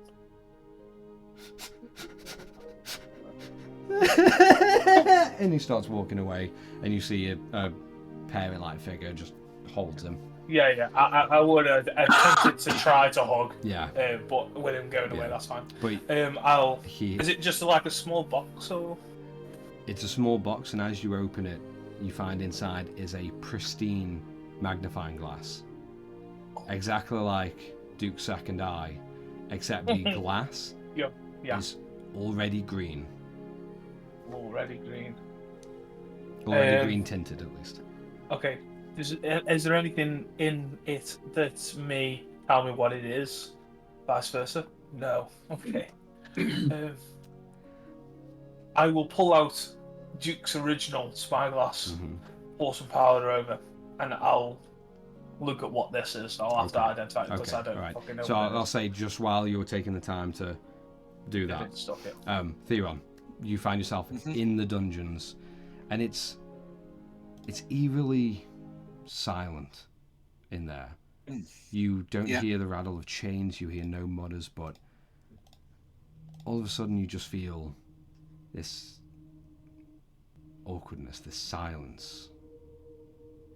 Fine, I'll cast Alter Self. What are you going to make yourself look like? Basically, I'm just going to like use inspiration from people that I've seen in the town just to make some kind of guard. So he's going to be wearing guard's garb. Okay, and all that kind so of you have stuff. a breastplate, some pauldrons, some leg guards, and have a small shield on your back and a short sword shield. Change my voice. Just something more like that, you know what I mean? Okay, sounds good. All right. So is there any like swords on the ground in that? No, you do notice, just as you look around, you see all of the cells have been equipped with racks. Partly similar to the one that you saw on the top of the clock tower. But just with an extra feature of like this like strip of leather that goes across what looks like the portion of the head, but with I can guess. Doesn't matter. With small spikes. All right. So you walk away and you go through, and all about 30 of the cells you notice have all been equipped with these racks, one in each. Yeah, I'll just walk through for now because I'm not in one. Okay. So you head up and through into the main rooms and the main entrance of the keep from the dungeons. I'll just sort of like lean on the wall like, and I'll just look around. Okay, see what's around me. Roll a perception check for me. 46. No check. 11 plus 7, 17. Right. Oh, 11 plus 7, did you say? Yeah. Okay, yeah. 18. Oh, 18, sorry. Maths. Quick maths. You look around and you see all of the lavish furniture is gone. All of the paintings have been pulled down. You look at the large marble floor. Fucking hell, he's moved quick, hasn't he? And the now blank walls. That motherfucker. I mean, I'm just saying it in my head. But you see no guards around you. Nothing.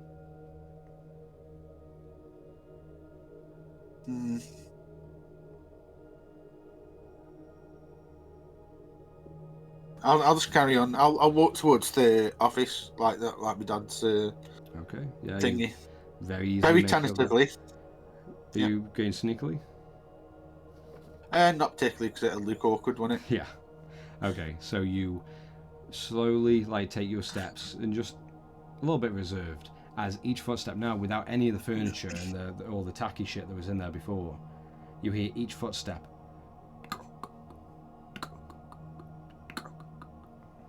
just echo against the blank, hard, solid walls.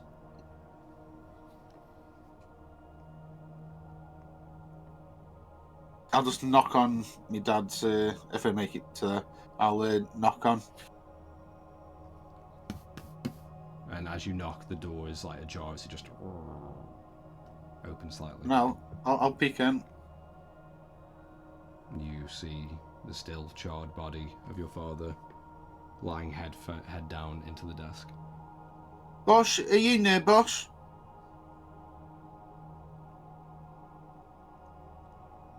Oh, fuck. I'll just. I don't even know what to do. I'll have a quick look in my dad's room anyway. Empty. Yeah, I'll just go up to my dad while no one's around. I'll just be like, "Sorry, it happened, father." In my head. Yeah. And I'll just pat the dust. As you motherfucker. As you pat the shoulder, you see some of his shoulders just crumple in and away, and just the ash of his shoulder just runs down the arm.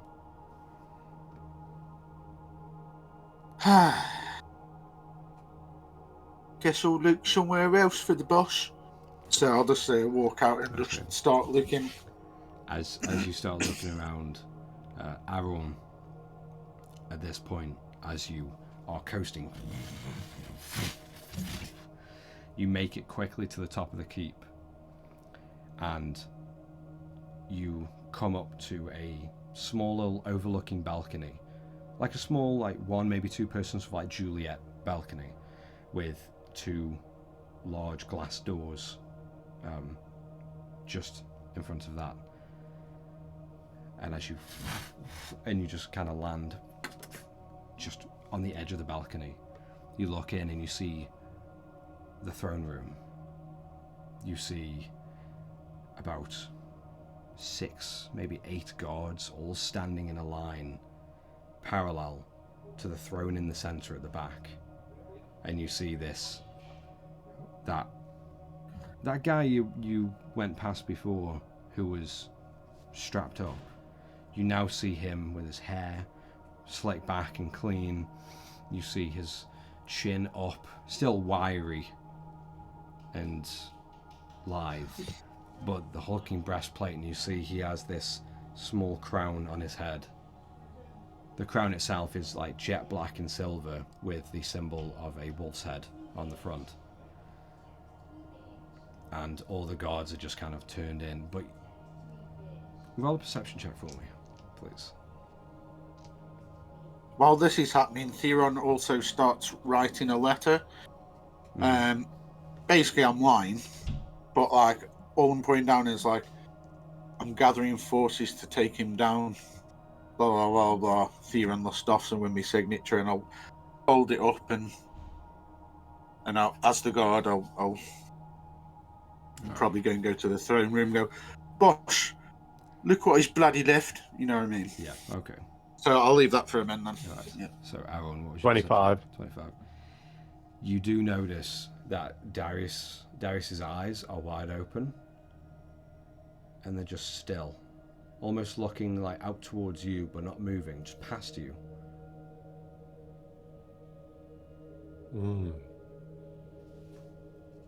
And all the guards are like parallel along, but facing each other,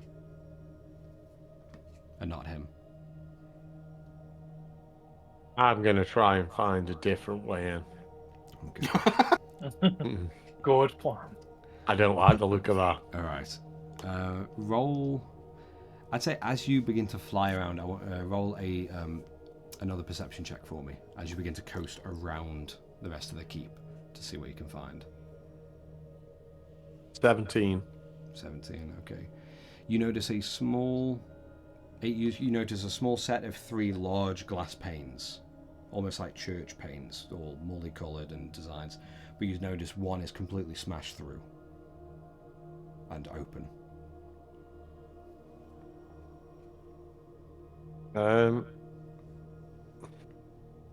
Can I see if there's anyone in there, or is that I can just see? You can't see anything. You're a lot higher up than that. I guess I'll swoop down towards that. Okay. Do that cool thing that birds do, where they tuck all the wings in and fit perfectly through. Oh, easy. Okay, awesome. Right. So as you just like nosedive down and you swoop slightly, tuck your wings in for the window. I want you to roll an acrobatics check for me, just to see how deft you are. 6 plus 8, that's 14. 14. Okay.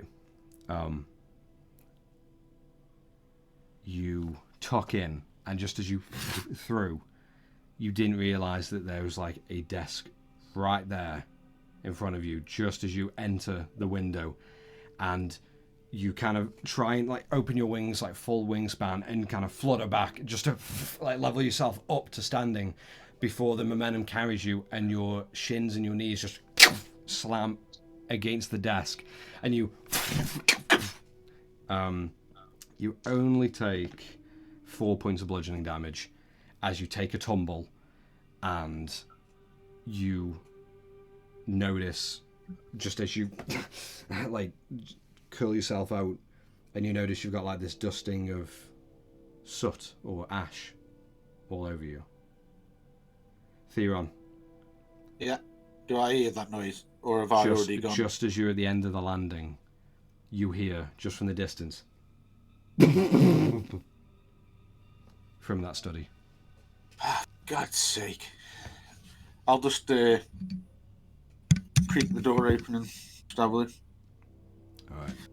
You creak the door open, and you see Aaron is kind of a little bit dazed before he's like blinking, like beep, beep. They're just coming to his senses, and you notice like a large smudge down one side of dark ash and soot.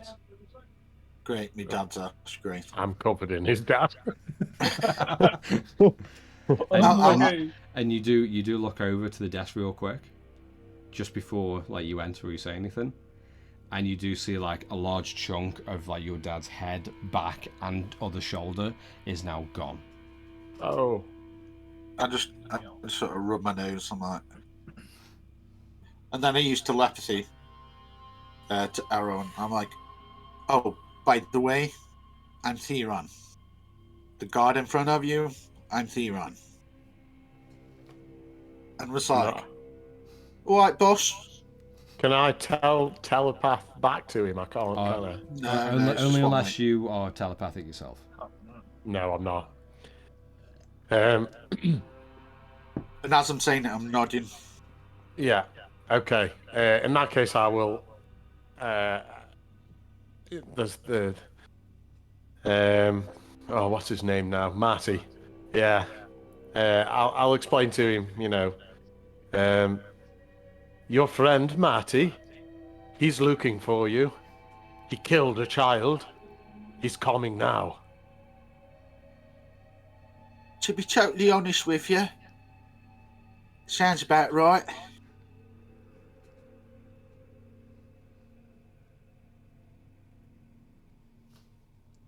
Yeah, just staring back at you. Yeah. Well, got a little prick somewhere who says he's the fucking king of Girolf. I've seen in the room above. He's wearing a crown. He looks charmed. The gods lined up. Oh, for fuck's sake. Why is it always this fucking difficult? Why can't my life Distant just be stare bloody in his simple? eyes. There's something not right. Well, we need some bloody poking out in. Maybe we can use this Matty situation to advantage. And he can kill them all. Maybe. Perhaps I can take you to the balcony. We can watch from there. Would I know, DM, if there's any sneakable way into the throne room, or is there not? No. Your father made sure there was one entrance and exit. Bloody sneaky devil.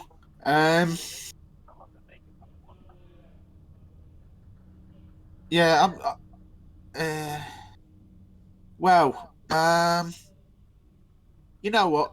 I'm going to make my way to the entrance. If shit goes south, I'll just turn invisible. You know what I mean?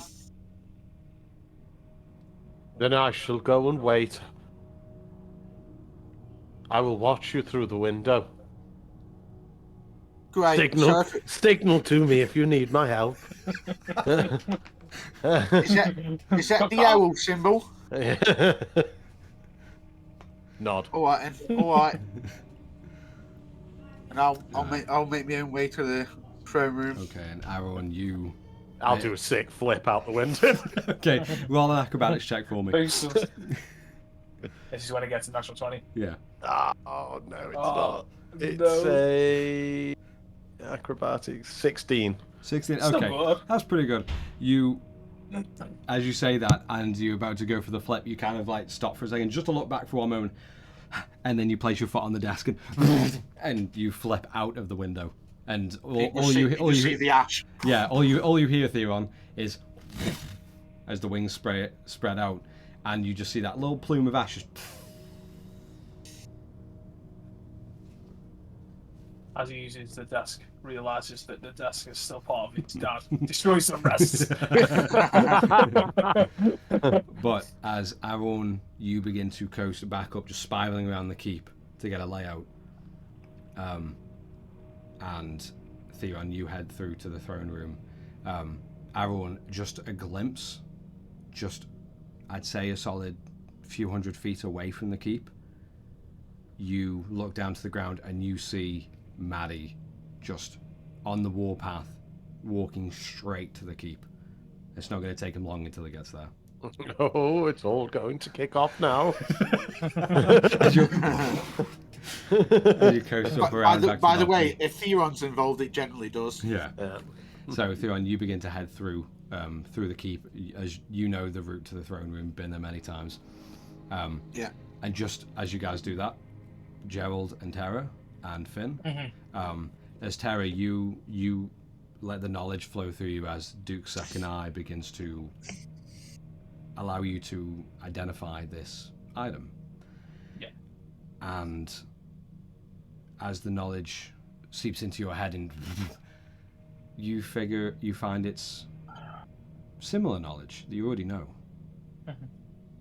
It is a pristine magnifying glass, and you are able to use it to identify items or objects. And there are 3 charges that reset at dawn. 3 charges per dawn. Amazing. So we won't need the powder, but we are limited to 3 times a day. Amazing. That's sick. But just as you kind of blink a few times and scratch your head a second, just understanding it, you hear the door slam open. I'll close the box and slide it into... As you see Finn standing there just panting. Are you okay? Absolutely. Trying to put it into my pockets. I'm like, Gerald, redhead babe, grey-skinned babe. We need to go and tell him about Matty, and he's on the warpath. Everyone's going to try and warn Theron. It's going to kick off. We should probably get up there. Probably a good idea. Yeah.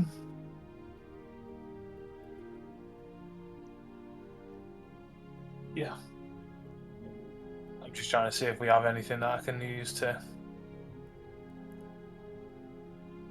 Password trace is going to do fuck all, so no worries. Finn, just as Tara is thinking for a moment, you look past her and you see Red sitting across from her, and she looks at you.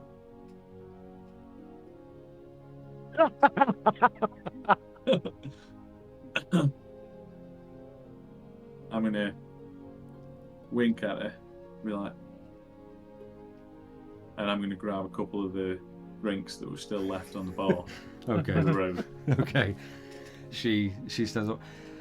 Okay, I'm ready to kill someone.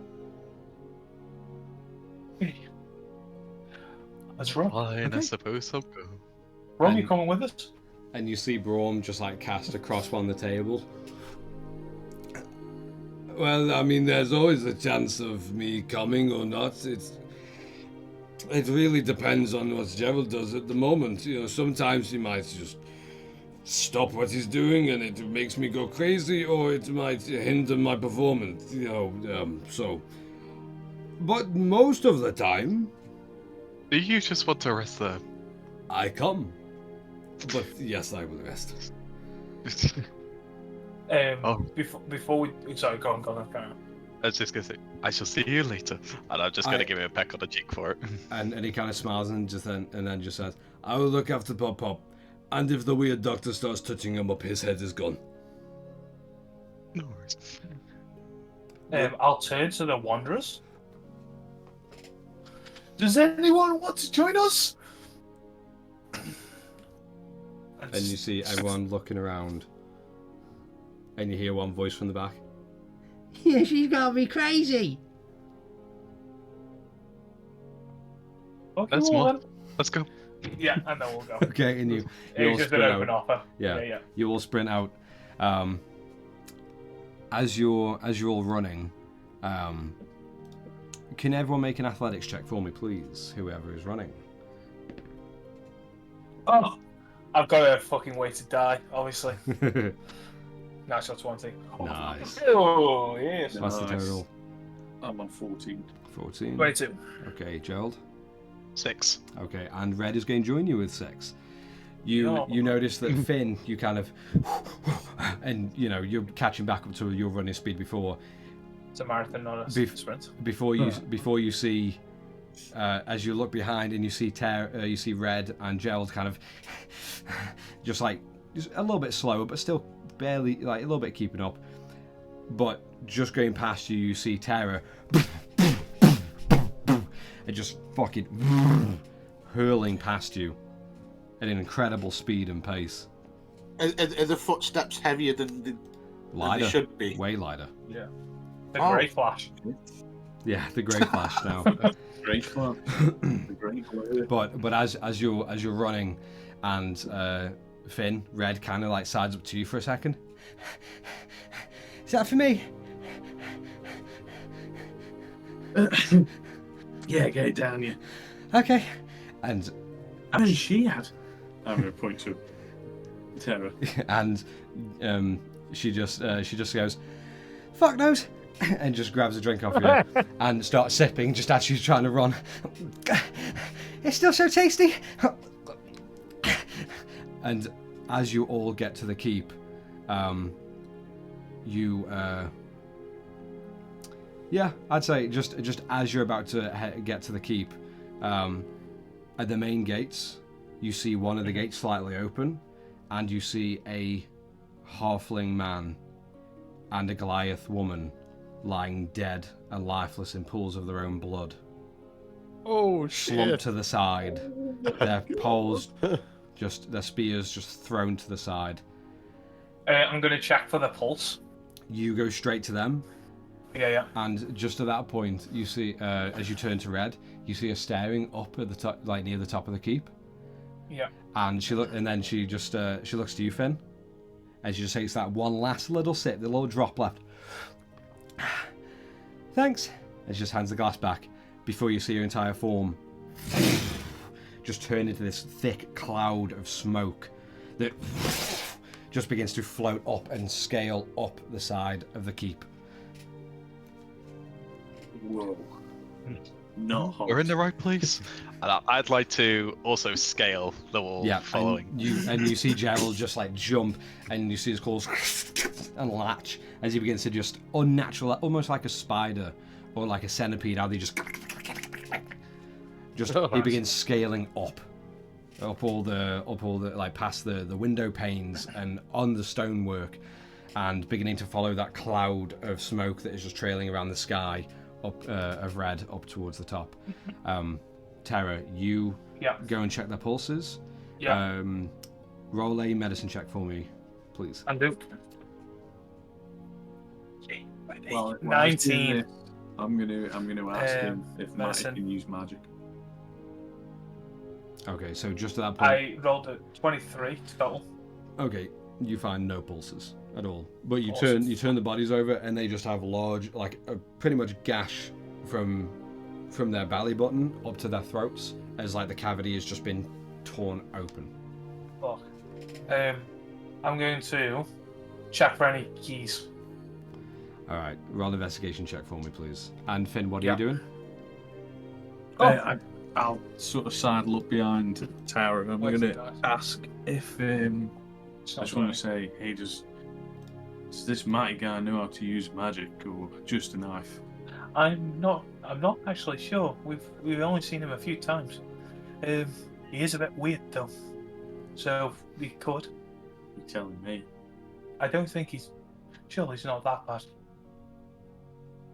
In Okay. fact, while I'm looking after Hmm. getting questioned now, could I see if the weapons that I have seen him use could actually make this kind of like if he was that pissed, he's just killed them to go past, or Yeah. could I surmise that? I'd say with especially that blade that he stabbed Aaron with, the same blade that he gutted the archer with.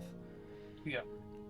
You remember the blade isn't designed to cut up like against the flat of the blade, but just through sheer strength and skill, you can tell that he viciously just basically cut them open with the dull side of the blade, dragging it up. So there's no thin cuts and nice slice. It is just a mess of organs that have just been pulled and just ravished and left.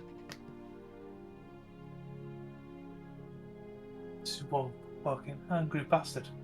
There's nothing we can do for them to now. We best head up inside. Give me 1 second. I'm going to carry on trying to look for these keys. Okay. You search through and you find no keys on them. Okay. You find in total about 11 copper pieces, I love copper pieces. but no keys. No worries, that's fine. Aaron, unless Finn and Tara, what are you doing now? Are you Yeah, heading straight I'm in? happy to continue. Yeah, I Okay. just thought I'd find some keys to Okay, help yeah. us. You both head straight in as Gerald is scaling, and the cloud of smoke floats up really quick, like quicker than you, Gerald, as you're scaling. And Aaron, just as you're looking, you land and you're looking through the glass doors, and you still see Darius just staring past you. You noticed in your peripheral, you look and there's this billowing cloud. I'd say, yeah, almost like, I'd say now that has reached about 9 foot long and is trailing almost like a snake of smoke, and it's coming straight for you as it... And it begins, and it very quickly begins to collect right next to you. Just as smoke like kind of envelops you for a second, you blink away as the smoke dissipates, and you see that young woman, Red, just holding onto the side of the balcony and looking at you. Hey, Just look at her and then look back into the window. yeah, thought so. And you both of you just begin to stare through. Tara and Finn, you are running through. Gerald, you are scaling up. You join both Red and Aaron up at the Juliet balcony at the top. I'd say about like a couple minutes after. But just as you join them, Theron, you get to the main. You get to the main doors, or the main throne room doors. I'll just rush in, and I'll be like, burst the doors open, and I'll bow, and I'll just be like, I'm so sorry for disturbing you, Lord. I just got this letter, and I'll pass it to one of the other guards to give to him. Yeah, you smash through the doors, and you see all 6 guards just go into defense position and pointing all their spears towards you at the door. And God. I'm Give me Daddy letter then. I'm gonna say to Gerald and this young bird, that's Theron in disguise. Got you. So don't kill that one. Oh, we don't. Oh. I know. And just at that point, as you see one of the guards hand off or take the As note I'm from doing you. that, Debate. as I'm doing that, and sort of with my head low, I want to just like kind of Luke, but not Luke. Yeah. You see Princeton. you see Princeton's eyes are still like this, but then they Does he look weird as fuck? yeah. Or... But then he snaps out of it, and at that point he looks towards you. I'm sorry. I wasn't expecting anybody. What are you doing here? I know, my lord. Right, this letter has just got to us, so I thought I'd bring it up. I have opened the envelope. I'll be totally honest with you, just because I don't want any magic shit going on. You know what I mean? Very well. Well, the hand of justice follows you as it does us all. I'll take the note. And just as he takes it and he opens it up, you hear bellowing from the throne chambers, and both Finn and Terra, you both hear, "Can't!" just sprinting through. What was that?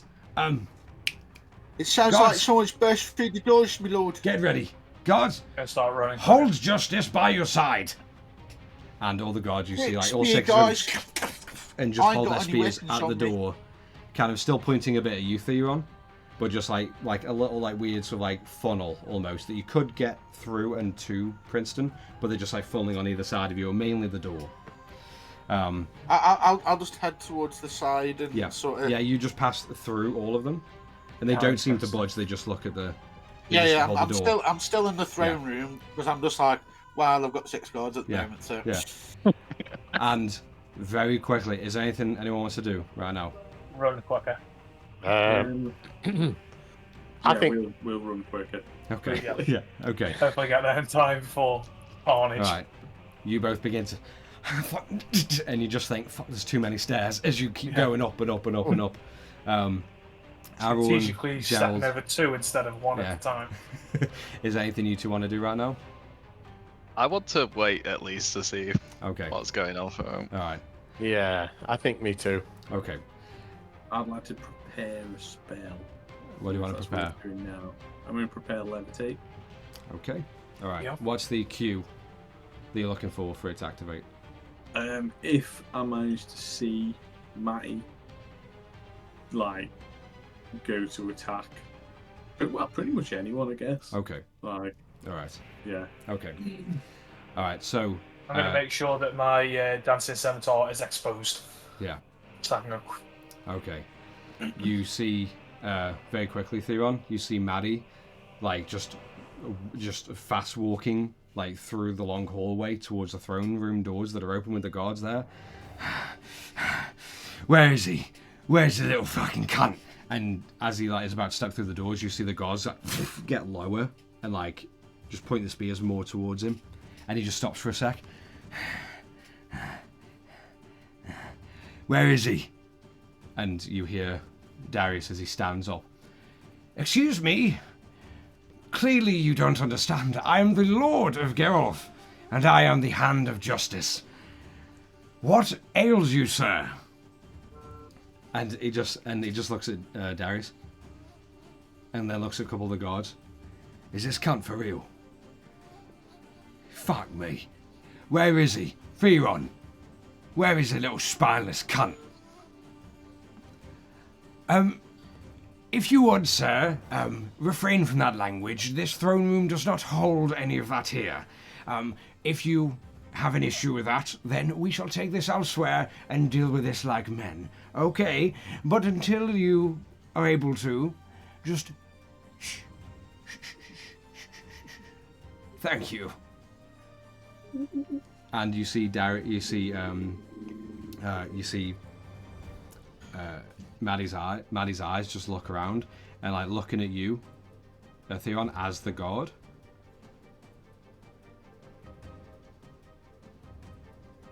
And he just reaches back like behind his into his small little belt pouch, and pulls out this small little, almost like little masquerade mask, just that covers the eyes. As he puts it on, and you see the eyes just light up in a pink. I'll use telepathy, and I'll use telepathy. I'll be like, You Maddie, little Maddie. cunt. Maddie. And he steps forward, and you see one of the guards just go to stab. No. As they go to stab, and he just like, almost very nonchalantly, like his eyes kept on you, and he like just steps to the side, pulls the spear forward, pulling them with them, and you just see one blade stab into the back of their head. Yeah. You cunt.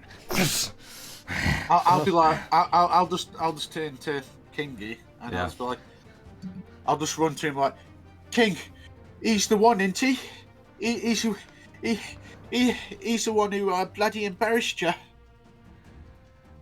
Roll a deception check with advantage, or persuasion, depending on how you view it. Oh, 19 and a 15, so 19 plus 1, I believe. Okay, all right. You see Darius, My. Very well then. and he begins to stand up, and you see Maddie, like just after he's let the other body go, and staring at you, Theon, as this guard. This is the last fucking time you do this to me. You fucking get in the way. And he steps forward again, and another guard goes to stab at him. Just barely under what they needed.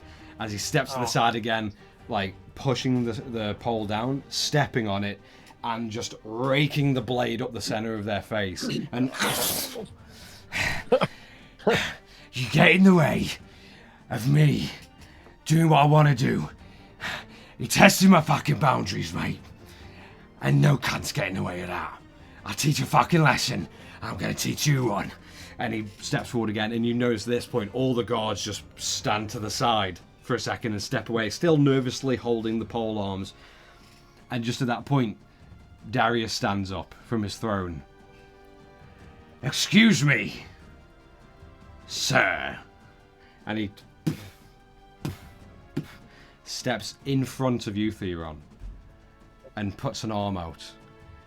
I will not have you killing and murdering more people.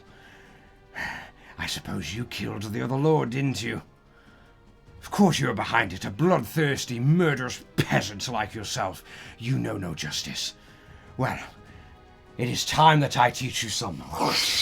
And he just unsheaths one of the short swords that he has. Now, I will give you chance to concede and surrender before justice will find you. Don't worry, my follower. I will not let any harm come to you, my friend. Thanks, my lord. You're welcome. Now watch justice be You're such a served! gracious And lord. as he turns, you hear Maddie just go, "Shut up, you cunt!"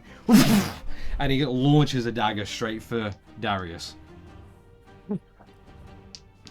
Feels instantly. If it succeeds, can I cast Silvery Barbs to make it disadvantage, please? Okay, well, No. all right. Well, it does hit, so you're rolling silvery I- bobs. I cast Silvery Barbs. Take away What's my natural. Silvery Barbs do? It makes him re-roll it, and he has to. It gives him disadvantage, and then Okay. it gives somebody else that I can see advantage. You know you're taking away his natural 20, right? Yes, great, even better. And as this is happening and he moves past me, I'm going to cast Disintegrate on him. On Darius Princeton. Yeah, Okay. okay. Well, I want him gone. that next roll was a 19 to hit, which still does hit. Not a natural 20, Fair enough. but let's have a look at damage. Is that an advantage on? Oh, I got max I- rolls as well on the dice. Fuck yeah. I'll give myself advantage for this. Okay. 2 point. Shit. Holy shit, hold on.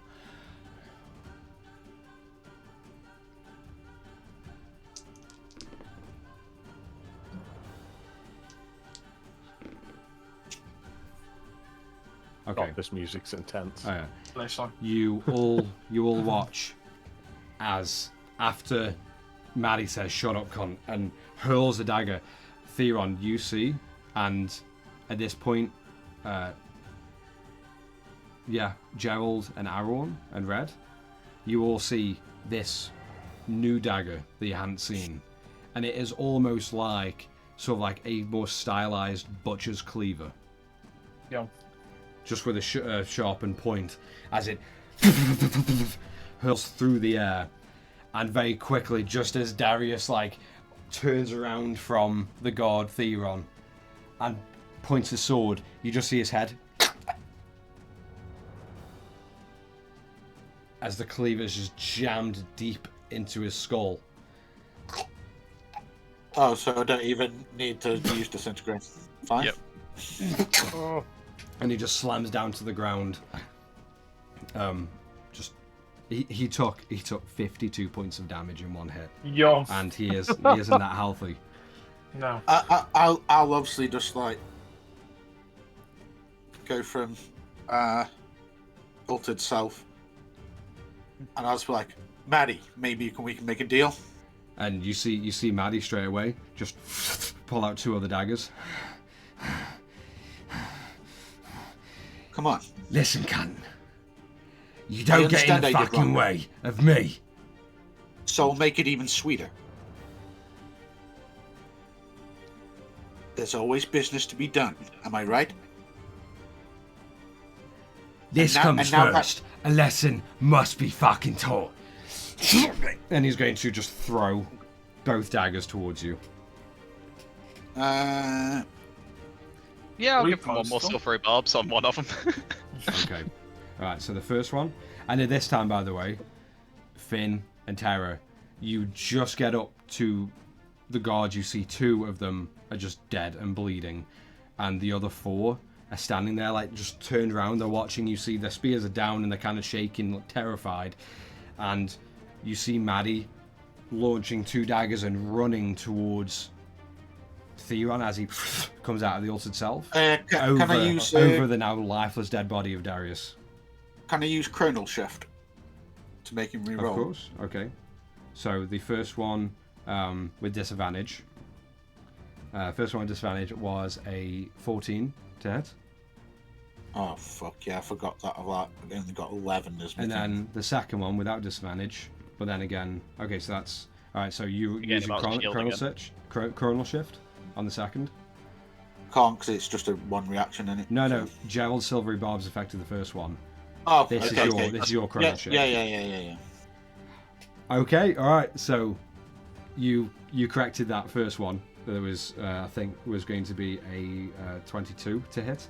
Is a natural 1. Yo. Nice. So the first, Stab the himself in the second balls. dagger just like into the wall as the first one and does strike you. You take 21 points of piercing damage as it and just slam just inside of your pec, like digging just deep into your armpit. I'll kind of go backwards and sit on the floor, and I'm like, I'm gonna cast a spell, if that's cool. I'm gonna cast Mage Hand, but it's a Swarm Keeper spell, so it's gonna be Spectral Birds. It's gonna smash the fuck out of that window Okay. and spray glass towards them all. Okay, all right. Roll a. And then I'm gonna rush in afterwards Okay. as well. Roll a d20 and add your spellcasting modifier for me. My spell mod. Spell attack modifier. Yeah, spell attack modifier. So that's 18 total. Nice. Okay. Spectral birds just and push through the glass as it. You see shards of glass just everywhere. I want Theron. All the guards are going to, well, doing one roll, and Maddie needs to make a dexterity saving throw for me. Sorry, Theron. it's all right. I'm already taking damage. Maddie got a 15. And the guards. Oh, the guards are fucking trash. Okay, it doesn't matter. Yeah, they got like 4 total. Mine's like, is it Dex? Save? Dex save, yeah. 9 plus 1, 10. Okay. All right. So I'll just roll 1. So Maddie is taking half damage, whereas the guards and Theron you're taking full. All right. That's 11 points of piercing damage. 5 to Maddie, and you see one of the guards, after the explosion of glass shards, just spread out. One guard gets caught, and you just see him Oh God! slam down, bleeding out. The other few, you see a couple like scratches and cuts, but still just about standing. And everyone, you charge in, you notice, Gerald, Red just like hangs back for a moment and just looks at you. Should we do something? I mean, he's kind of taking the spotlight now. I mean, a little bit, yeah. I mean, let's see what he does. Yeah. So Theron's looking a little bit hurt. Yeah. And at that point, as you kind of sit on the throne, you notice Maddie is just eyeing you at this point, just after like takes some of the damage and turns around. And Aaron, is there anything you want to do as soon as you burst in? And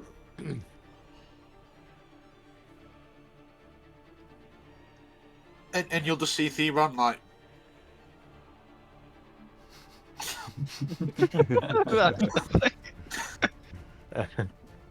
Yes, I think. Oh God. Listen, I big think guy, I'm- can't we talk? I think I'm gonna go straight in with an unarmed strike with my talons. Okay, go for it. Yeah, go for it. You're getting a little bit too close to him, though. Oh dear. Well, if I use this unarmed strike and I use my Swarm Keeper ability after I attack, it says once on each of my turns I can cause the swarm to assist me in one of the following ways if I hit a creature with an attack. And I'll choose the one which is the attack's target must succeed on a strength saving throw or be moved by the swarm up to 15 feet horizontally in the direction of my choice. Okay. Also knocks him prone. So I'll do that in conjunction Okay, with so so I roll that guess- unarmed strike for me. attack. Unarmed Very nice. strike. 14 plus 6, so 20. That does hit. Yeah. So it's a single number for your damage. I think it's your Yes, it 1 says plus 3. strength. Yeah, 1 plus strength mod. Just So that's 3. So 3 points of damage as Maddie turns to you, and you see no daggers in his hands. One is embedded in Theron's pec. The cleaver one is embedded in Darius's skull, and the other one is over on the floor as he turns to you, and you just rake your talons across his face, and he is going to make that. Was it strength save? yeah, just one sec. That let's is find that again. that is a 12 on his strength check or strength save. Saving. It's DC 15.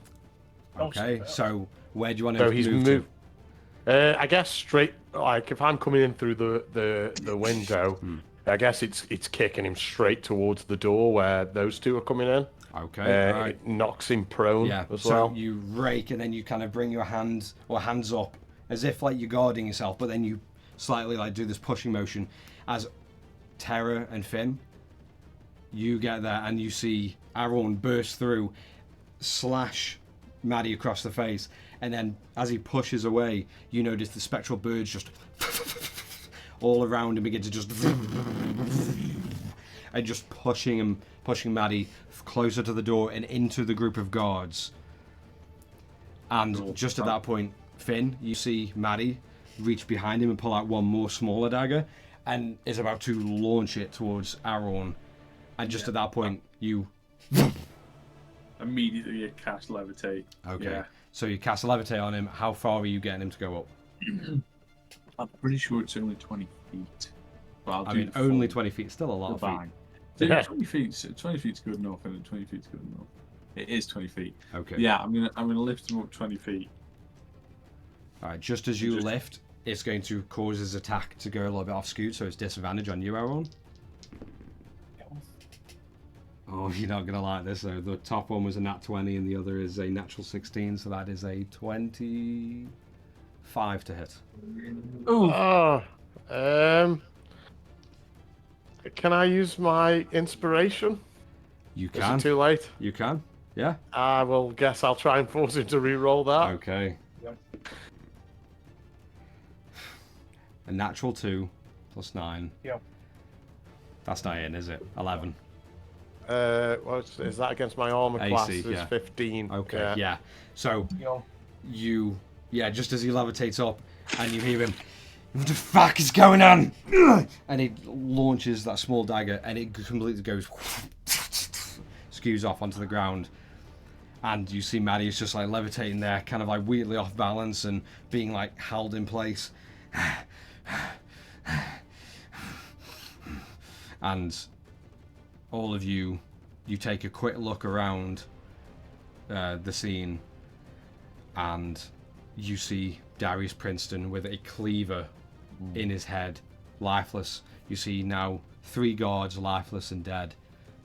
The other 3 are just shaking and kind of curling up towards the doorway, like away from under Maddie.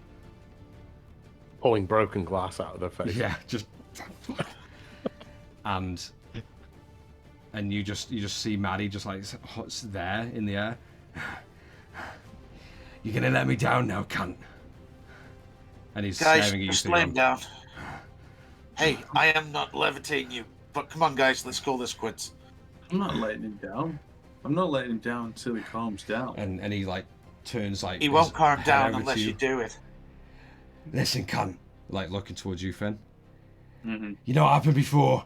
It'll happen again, and I won't fucking stop. Let me down.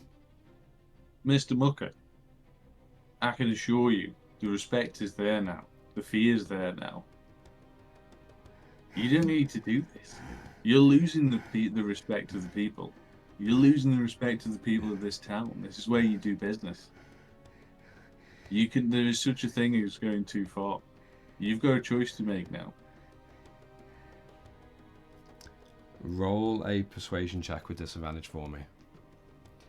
And at this as well, at the same point, Tara, you notice I notice. from Darius, you notice in his eyes are open. You Yeah. notice a weird shimmering purple black in his eyes. Anything related to the one that shall not be named. You Voldemort. You notice that colour, like that you catch a glimpse of as you're like looking at the situation, but it catches your eye because it is so similar, if not the exact same coloration of that mist from Ilashtavar. Yeah. I rolled a 17. 17, okay.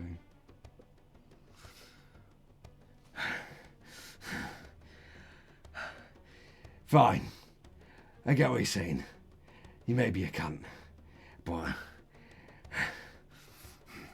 maybe I've gone a little fucking far. Just let me Do you down. want this knife back? And just as you're kind of gesturing to it, all of you see that this little faint stream of purple and black just out of Darius Princeton's eyes, of his lifeless cold eyes. And you see this mist just begin to form and slither almost through the air. I use disintegrate. I'm going to ready gaseous form. The trigger is if he tries to attack me again. That is a 19. Yeah, So- me disintegrate doesn't work at all. But it takes half damage. No, I don't think it does. It does. It doesn't say. Let me check. Oh, yeah. He's used disintegrate before, you know. Mm-hmm. I know. Does it do half damage? Yep, half damage on a DM successful knows. save. DM knows too well. Yeah, fucking no, way too much. So what do you do about the plus whatever? Is that different or I don't know? Or is it just half of the whole? It'll be It's just flat damage. It'll be just roll it, and then whatever that is, just halve the final result. Including the plus whatever. Yeah. So you do damage plus whatever, halve all of that, and that's how much damage it takes. If it's a lot of dice, then just do it on D&D Beyond if you want to. Sorry, I've just got this online dice thing here. Okay, cool. I can set up 10 dice. It's come up with 41. Okay, so 20 points of damage to this mist. You do notice as it's slithering across. No, all but of it's you. but it's 41. With the plus 40 on top of that. Yeah, that's what I'm saying. Yeah, so it's 80. Yeah. Oh, so Because it's 10d6 plus 40. Yeah. Yeah. Okay, cool. So that's 40 points of damage to the mist. You notice the mist just at one part as that beam just strikes through. You all notice that a slight mist just kind of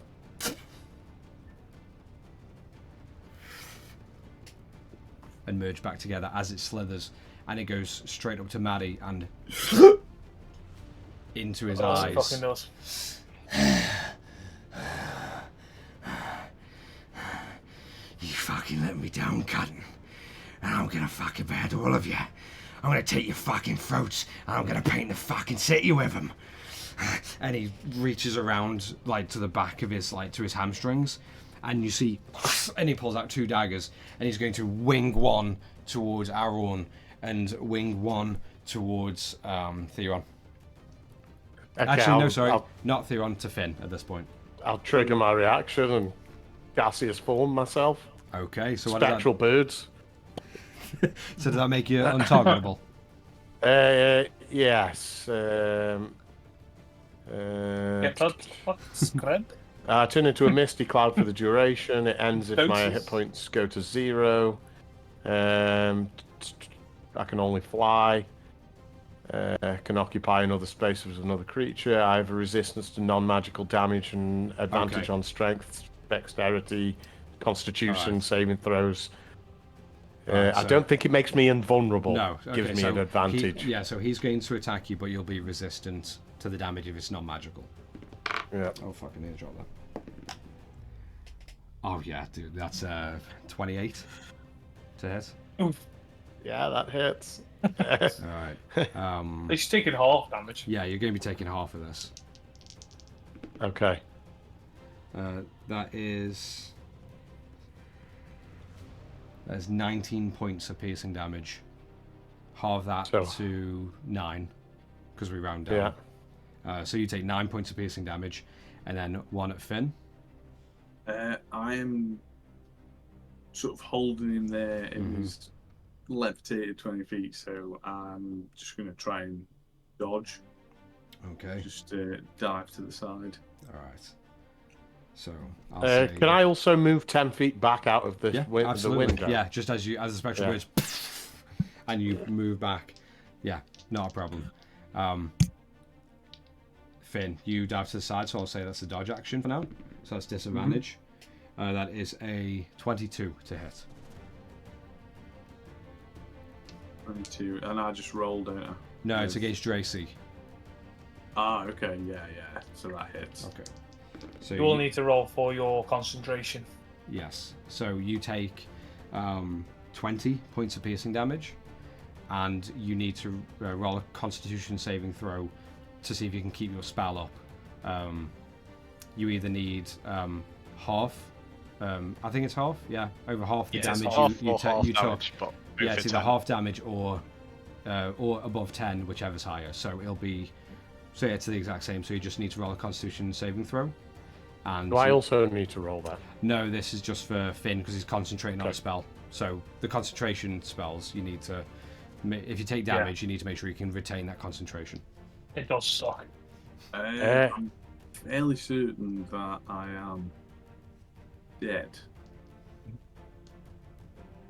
Just from the damage. Just from the damage. Does it take you well, down? You don't need to roll concentration. Does it take you down? Takes me to negative, yeah. Okay. At that point, you see as Finn dives out the way, you see just as he's diving, that one blade just and just sticks in the small of the top of your back, and you see Finn just cladder to the ground, and you see Maddie just land on the floor again. I'll say, because he was up 20 feet, so that's full damage for 2d6. Oh no, That's actually, 6 points. I'd love him to take damage, but if the spell ends, they float gently to the ground. Okay. You see Finn Just trying to keep it honest. Terra right in front of you. Finn Yeah. has just took the blade, and you just hear that one as he slams down to the ground, unmoving and unconscious. And you see Maddie just gliding down to the ground. Which one of you fucking cunts are next? You! As he pulls out one more dagger and points it straight towards you, Terra. Okay. You're fucking next. As he begins to walk Now's our forward. time. I'd like to get up and cast Hold Monster on him. Okay, so Hold Monster, is it against monstrosities and creatures, or is it just creatures? Just target a creature you can see within range. Okay, yeah, go for it. Yeah. So, Wisdom saving wisdom throw. save, that is 14 to save. If 16 was the DC. Fucking A. So he is now paralyzed for 1 minute from that. Alright. Lovely. He cannot move, speak. All attack rolls against him have advantage, and any attack roll is a crit. Guaranteed crit if they're within 5. If the attacker is within 5 feet of him, or he automatically fails strength and dex saving throws. Awesome. Okay, just in that moment as well as you cast the spell forward, what does it look like for everyone to see as you are holding him?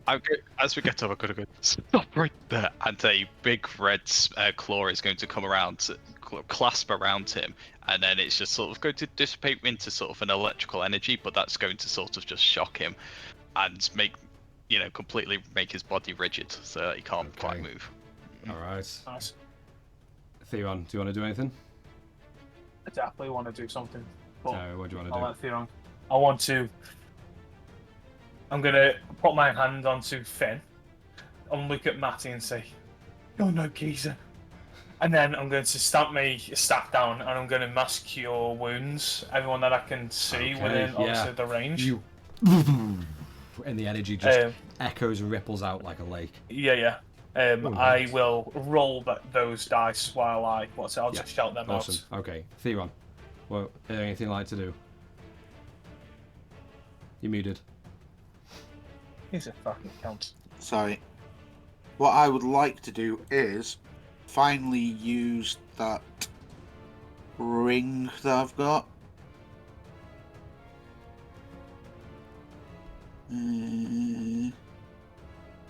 Where the fuck is it? Oh yeah, it's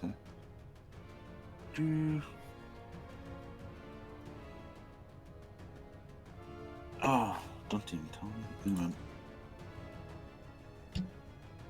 It's fine, just carry on. Okay. Carry on, fuck it. Then you gain 24 hit points. The absolute dream.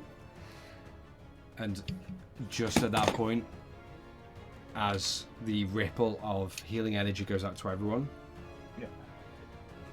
you see Gerald, you look next to you, and Red isn't there. Theron, you gain 20 hit points. Nice one. And all of you see this bellowing cloud just serpentine and like slither in itself, but at a quick, rapid pace.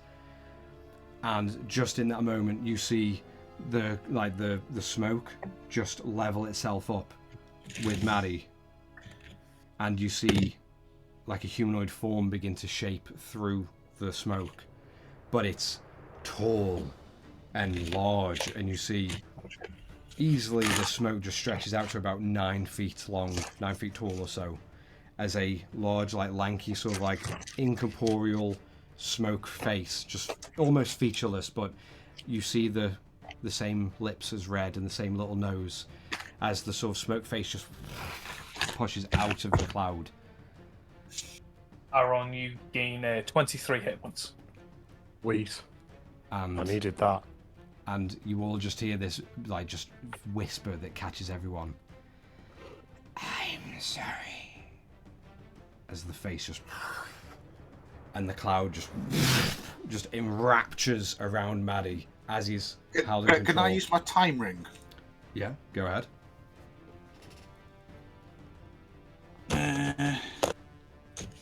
Finally use it. Oh, shit. Doesn't matter. I'm going to rope. Continue. Okay, you sure? Yeah. I can't do what I want to do in my head. Okay. Alright. Just as the cloud just envelops and begins to churn around Maddie, the entire room just kind of goes silent for a moment as you find just everyone like finds a sigh of relief as the cloud disappears, and you see that same ethereal dagger jamming straight through the chest of Maddie, poking out of his back, and his eyes open and lifeless, slumping over Red as she just holds the back of his head with the dagger just jammed deep into his heart. I'll use telepathy on Terra and I'll just be like, maybe you need to go to her. And that is where we're going to end tonight's episode. And come back next week to pick up from there. Ben's going to tastelessly cheer though. Yeah. That is tasteless. Yeah. Just in that moment of Red, like, just figuring out what she's just done, you just hear Finn go, "Fuck yeah! Yeah. Get suck a dick!" Won't be calling me a cunt now, will you, bitch? How'd you like those fucking apples? Holy shit. You don't mess with the Finn! Pointed at his dick. Holy shit. Well, Amazing. in that event, I want to, I don't want to be too generous, but I want to give everyone a point of inspiration because everyone did fucking incredible for this episode. So enjoy it, do what you want with it. And to everyone who's watching, let me just double check on here. Alright, yeah. We hope you all enjoyed it. It was fun. It was a roller coaster. It was fucking scary, but awesome and funny, and really fucking sad at the end. But we look forward to seeing coming back next week. To everyone watching, thank you very much for watching. That was a lot of fun, and we'll see you again next time.